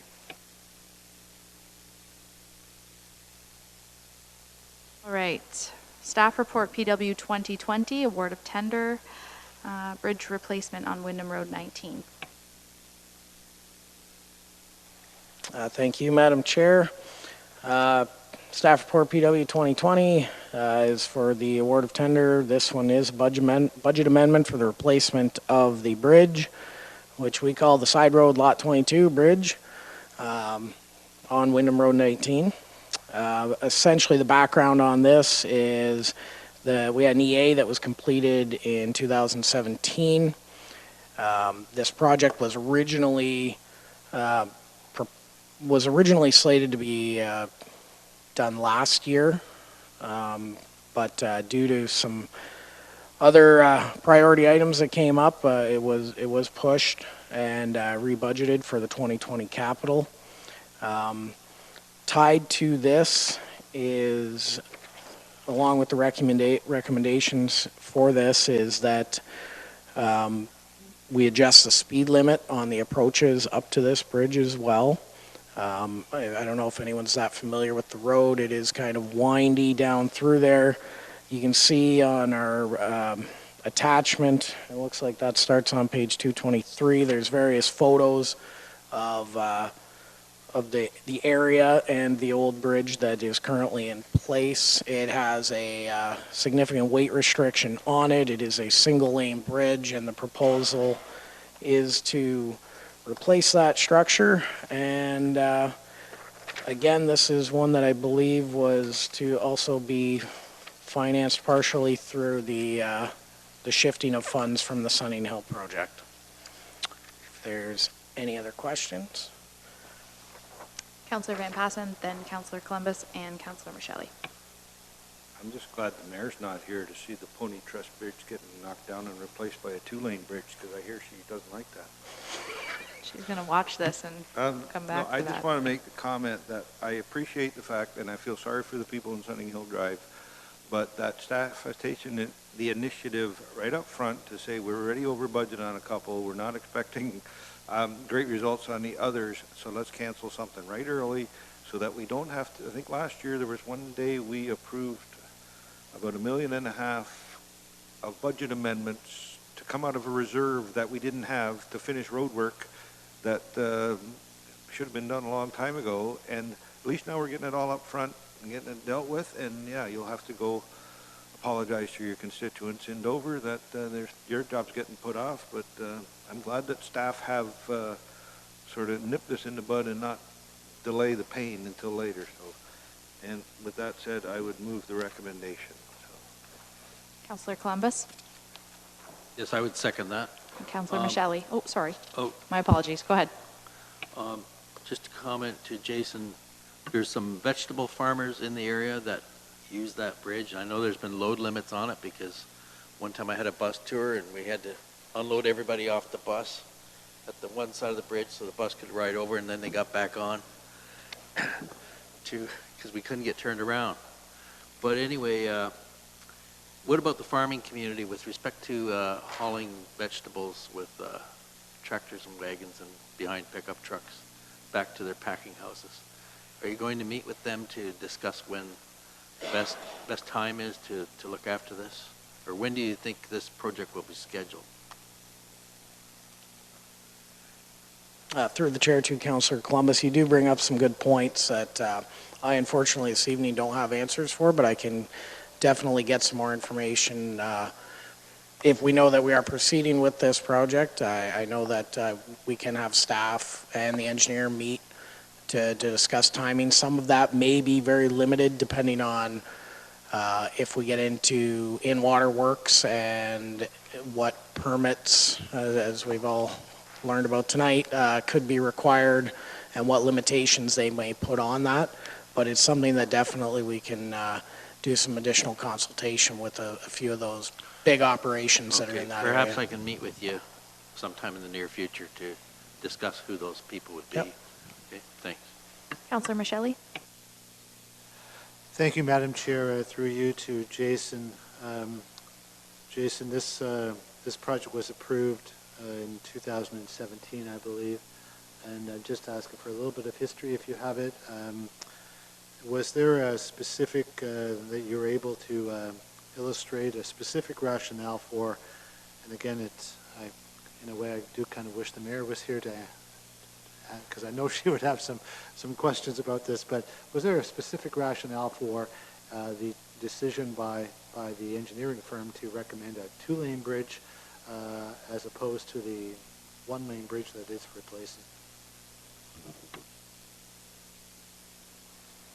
Through the chair to Councillor Michelli, without me digging back into that environmental assessment as was completed and the preferred solution recommended at that time, I don't have an answer for you on that. However, I can get back to you and the rest of council as to what was contained in that document that led them to this recommendation. And perhaps I can ask you, and I'm sure that Councillor Columbus may know as well. So I'm just curious about how much use the local vegetable farmers have for that bridge in its current state. Is that what you suggest maybe might be have been the historical reason for why they went to a two-lane? I'm sure they would support a two-lane bridge because right now it is a one-lane bridge at this time, and they'd probably take 20-30 loads over that a day. when they're in the peak harvest season. Just one more thing, and I know that Mayor Chop would comment on this, that, you know, we've got a two-lane bridge, and I have, you know, no opinion about whether or not that's was a wise choice, and I'm going to assume that it was, obviously. But here we are with a $158,000 budget shortfall for a bigger bridge. Just a comment, thanks. Any further questions to staff? Okay, recommendation printed on page 221 of our agenda. Sorry, Councillor Van Passen, did you move it? And Councillor Columbus, seconded. Any further discussion? All those in favor? Carried. Staff report DCS 20-09. Proposed changes to Tourism and Economic Development Advisory Board terms of reference. Paula, is that you? So this is a very simple request. I understand that the committee itself made a request to add a youth member to its committee, and that is all that this report is seeking. I believe the member is to be 25 years of age or younger, and the terms of reference would be amended accordingly. Comments or questions to staff? Councillor Rabbits? I would move the recommendation, serving on that committee, but unless there's any debate or questions about it. Seconder? Councillor Taylor? Seeing no hands, all those in favor? And that's passed. Carried unanimously. Okay, so there are no notices of motion. We'll move to general announcements before we go into closed session. Are there any general announcements from committee and or staff? Councillor Michele? Okay, he's deferring to staff. So, take it away. If I may, Madam Chair, we've been receiving a lot of calls and inquiries related to the COVID or the coronavirus. So I'd like just to provide a quick update, if I may. So I just would like to advise once again that the risk continues to remain low. And the vast majority of those that will be infected will ultimately be managed at home as you would with any typical seasonal flu. A small subset of those who contract the COVID or the coronavirus will require a visit to the ER or hospitalization. There are currently 79 confirmed cases in Canada and 36 in Ontario. As a reminder, the most important way to reduce transmission is to wash your hands often and avoid touching your face. If you are sick, please stay home. Public Health and the county are working with the province and local health care providers to formulate plans in accordance with the evolving situation with the associated risks, and we are well equipped. Public health staff are participating in regular meetings of the Provincial Emergency Operating Centre and have received situational updates daily, and effective today we are actually receiving updates twice a day. Effective today, Norview has, per ministry direction, been directed to actively screen all staff and visitors daily. It is recommended that if you are unwell, to please delay your visit to protect the residents at Norview Lodge. Staff continue to advocate that everyone have a 72-hour emergency plan to be prepared for any emergency situation, not just this current COVID. The health unit has developed a detailed emergency planning kit that can be found easily on the health unit website. As the situation develops, public health may recommend social distancing in the future, such as canceling large gatherings to decrease the spread, but that is not the current case. The health unit has initiated signage and messaging on the voicemail system at the health unit related to the COVID, as we are direct providers. If you have any questions, please refer to the health unit website or please contact the office, and I'd be happy to answer any questions. Okay, seeing none. Councillor Michele, general announcement. Thank you, Madam Chair. This past Friday, I had the opportunity to attend a road ecology workshop along with Councillor Van Passen and some of our senior staff who I see here. Also, Mr. Cridlin was in attendance, and it was a great opportunity to learn more about what I think is going to be, and I'm sorry, and Jason was there as well. I just almost forgot him. I didn't see him in my line of sight here. Sorry, Jason. But anyway, I do think it's going to be we learned a lot about what I think is going to be the future of a lot of planning and including species at risk and the environmental considerations in our official plan at some point. And so I had a conversation with the executive, one of the executive members of the Long Point World Biosphere Association, and he commented to me that the work that's been done by the local community and particularly Norfolk County on the causeway specifically has actually led the way forward in road ecology for small wildlife in all of Canada. That particular place is a model for the entire country, actually. And he said that,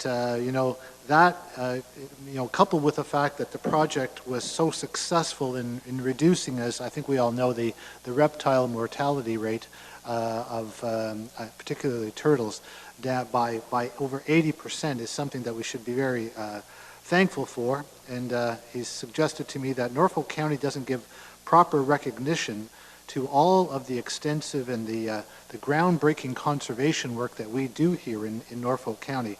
He mentioned things like the road ecology, of course, Phragmites control and forest creation and preservation, the good work that Alice does, the tall grass prairie creation and preservation as some examples.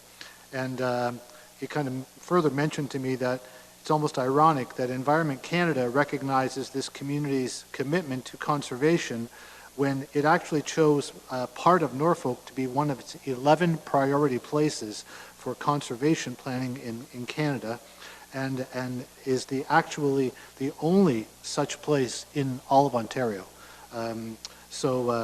He said we should be making more of our accomplishments in that area, and I suppose today maybe is a good day for me to make this general announcement in conjunction with the presentation by Parsons on the causeway and all of the environmental considerations that are going in there.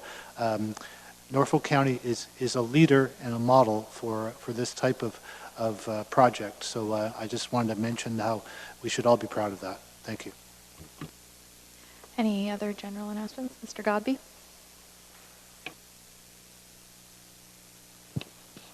Thank you, Madam Chair. I just have two things I'd like to draw Council's attention to. The first is included in your information package. It is a notice of a Public Information Center number 1 for the Class EA for the Constable John Verrill Memorial Bridge, which is the bridge across or on the Queensway right by Tim Hortons. We're going to be having a Public Information Center held at Talbot Gardens Arena in the multipurpose room on Thursday, March the 26th, 2020 from 5 p.m. to 7 p.m. Having dug into this project a little bit, I think there's a lot of interesting information and different options that could come out of there, and we encourage people to come and see what some of the plans are and be able to provide some input at that point. The replacement of that bridge structure being on the major thoroughfare through Simcoe can have some serious traffic and access implications. So there's a number of different ideas and different plans that we'd like to get some feedback from the public on. The second one is another notice of a public open house for the Norfolk County Climate Change Adaptation Plan.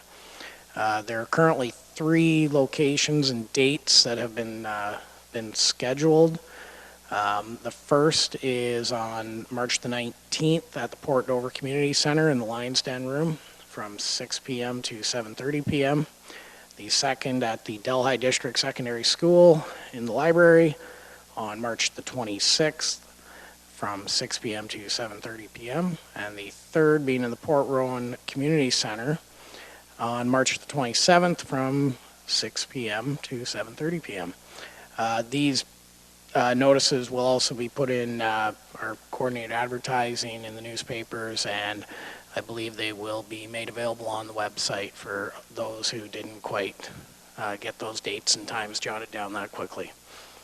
And as a final thing, some may have noticed that construction season is fast coming upon us. We've had some fair weather, and contractors are getting back to work in the town of Delhi right now. So some of these other projects where we didn't quite get top lift asphalt completed last fall, people can expect to see the contractors starting to roll back into town sometime soon to finish up these jobs, to get started on the New Year's jobs. So I guess at this time I just ask everybody to please bear with us and be patient as construction season is coming. And if you have any questions or concerns, please don't hesitate to contact our Public Works Department in Delhi, 582-2100, or PW Customer Service at norfolkcounty.ca. Thank you. My personal favorite. Councillor Taylor? Thank you. Norfolk Remembers is trying to track down photos of 9 local soldiers. Their names are Private James Potts, Private John Downey, Private William Henry Emsley, Private William Ray Frost, Private Chester Gilmore, Gunner Percival Haney, Charles Reginald Hickman, Flight Sergeant John Alexander Leckie, and Corporal Lewis Austin Lockman. And if any of those names happen to ring a bell, a little bit more of their family information is available on norfolktoday.ca. They are trying to track down this information and photos of these individuals to complete a project that they have ongoing. So check it out. Any other general announcements? Councillor Columbus? This is for Jason. There was talk about James Street reconstruction on the connecting link. Can you bring council up to speed on where that particular project is at, the James Street project in Delhi to Argyle? Through the chair to Councillor Columbus, I don't know exactly. I don't want to put my foot in my mouth, so I will bring you back. I was getting an update out of the engineering team as to a more realistic construction schedule for all of our projects, and I hope to bring that on March 24th. Councillor Ravitz? Thank you. My announcement is just confirming our council calendar for those that are watching at home and might not have internet access or might not have gotten the notice via the newspaper. We didn't meet on Tuesday, March the 3rd for lack of agenda items, so you did not miss the video. Nothing was posted. We did not meet last week. We are coming up on March break, and in case you missed it during our deliberations this evening, council has been moved to the 24th of March. That's when you can find us next. Everyone have a safe March break, and we'll see you on the 24th. Councillor Van Passen. I don't know if I should say, I talked to Mr. Burgess the other day, but maybe Bill would be a better one. I just want to make it very clear to all the user groups of the arenas and the process that is coming, that it is business as usual, and for our staff as well, that we can start taking bookings. We can sit down with all those different groups, and yes, we will be working through an RFP proposal to see if there's other options out there throughout, like we'll be working on that through the summer, but that does not mean that it's not business as usual, and it also means that anything that is booked is going to be built into that process and be locked in. So I don't know if Bill can sort of elaborate on that a little bit more. Through the chair to County Council. Yes, that's correct. My staff have been busy. We start meeting with user groups as early as this Friday for minor hockey, and we're fielding calls, and that's the exact same message we're saying is we are considering the future, but in between you need to book your hockey time. We need, you have your budget set, you need your players, so we're trying to get that message out there as well, so I appreciate you bringing it to the public tonight. And I can probably will update council as we get a little further along in the RFP process, but again, I think meeting with these user groups and the potential of more town hall meetings coming up, I think it's key because we learn and we get ideas in each one, so we're spreading the same message as staff as council is. Okay, no other general announcements. I have just three very quick ones. Breaking news, the Arbor is now open. and Willie's. So if you are coming to Port Dover anytime soon, I suggest you drop down and see them. That's a great sign. And if you're not coming to see the Arbor or Willie's, then maybe you're coming on Friday because it's Friday the 13th in town, and knock on wood for nice weather. Those are all the general announcements that I have. Looks like we're just going to head into closed session, so I'm looking for a mover and a seconder for the following. That committee move into closed session at 8:04 p.m. to discuss the following matters. Staff report DCS 20-08, appointments to Tourism and Economic Development Advisory Board, and staff report FS 20-09, unsold tax properties. Pursuant to section 239 2B and C of the Municipal Act 2001C and 25, as the subject matter pertains to personal matters about an identifiable individual, including municipal or local board employees, and proposed or pending acquisitions or dispositions of land by the municipality or local board. Over. Councillor Geisen, seconded by Councillor Rabbits. All those in favor? Carried.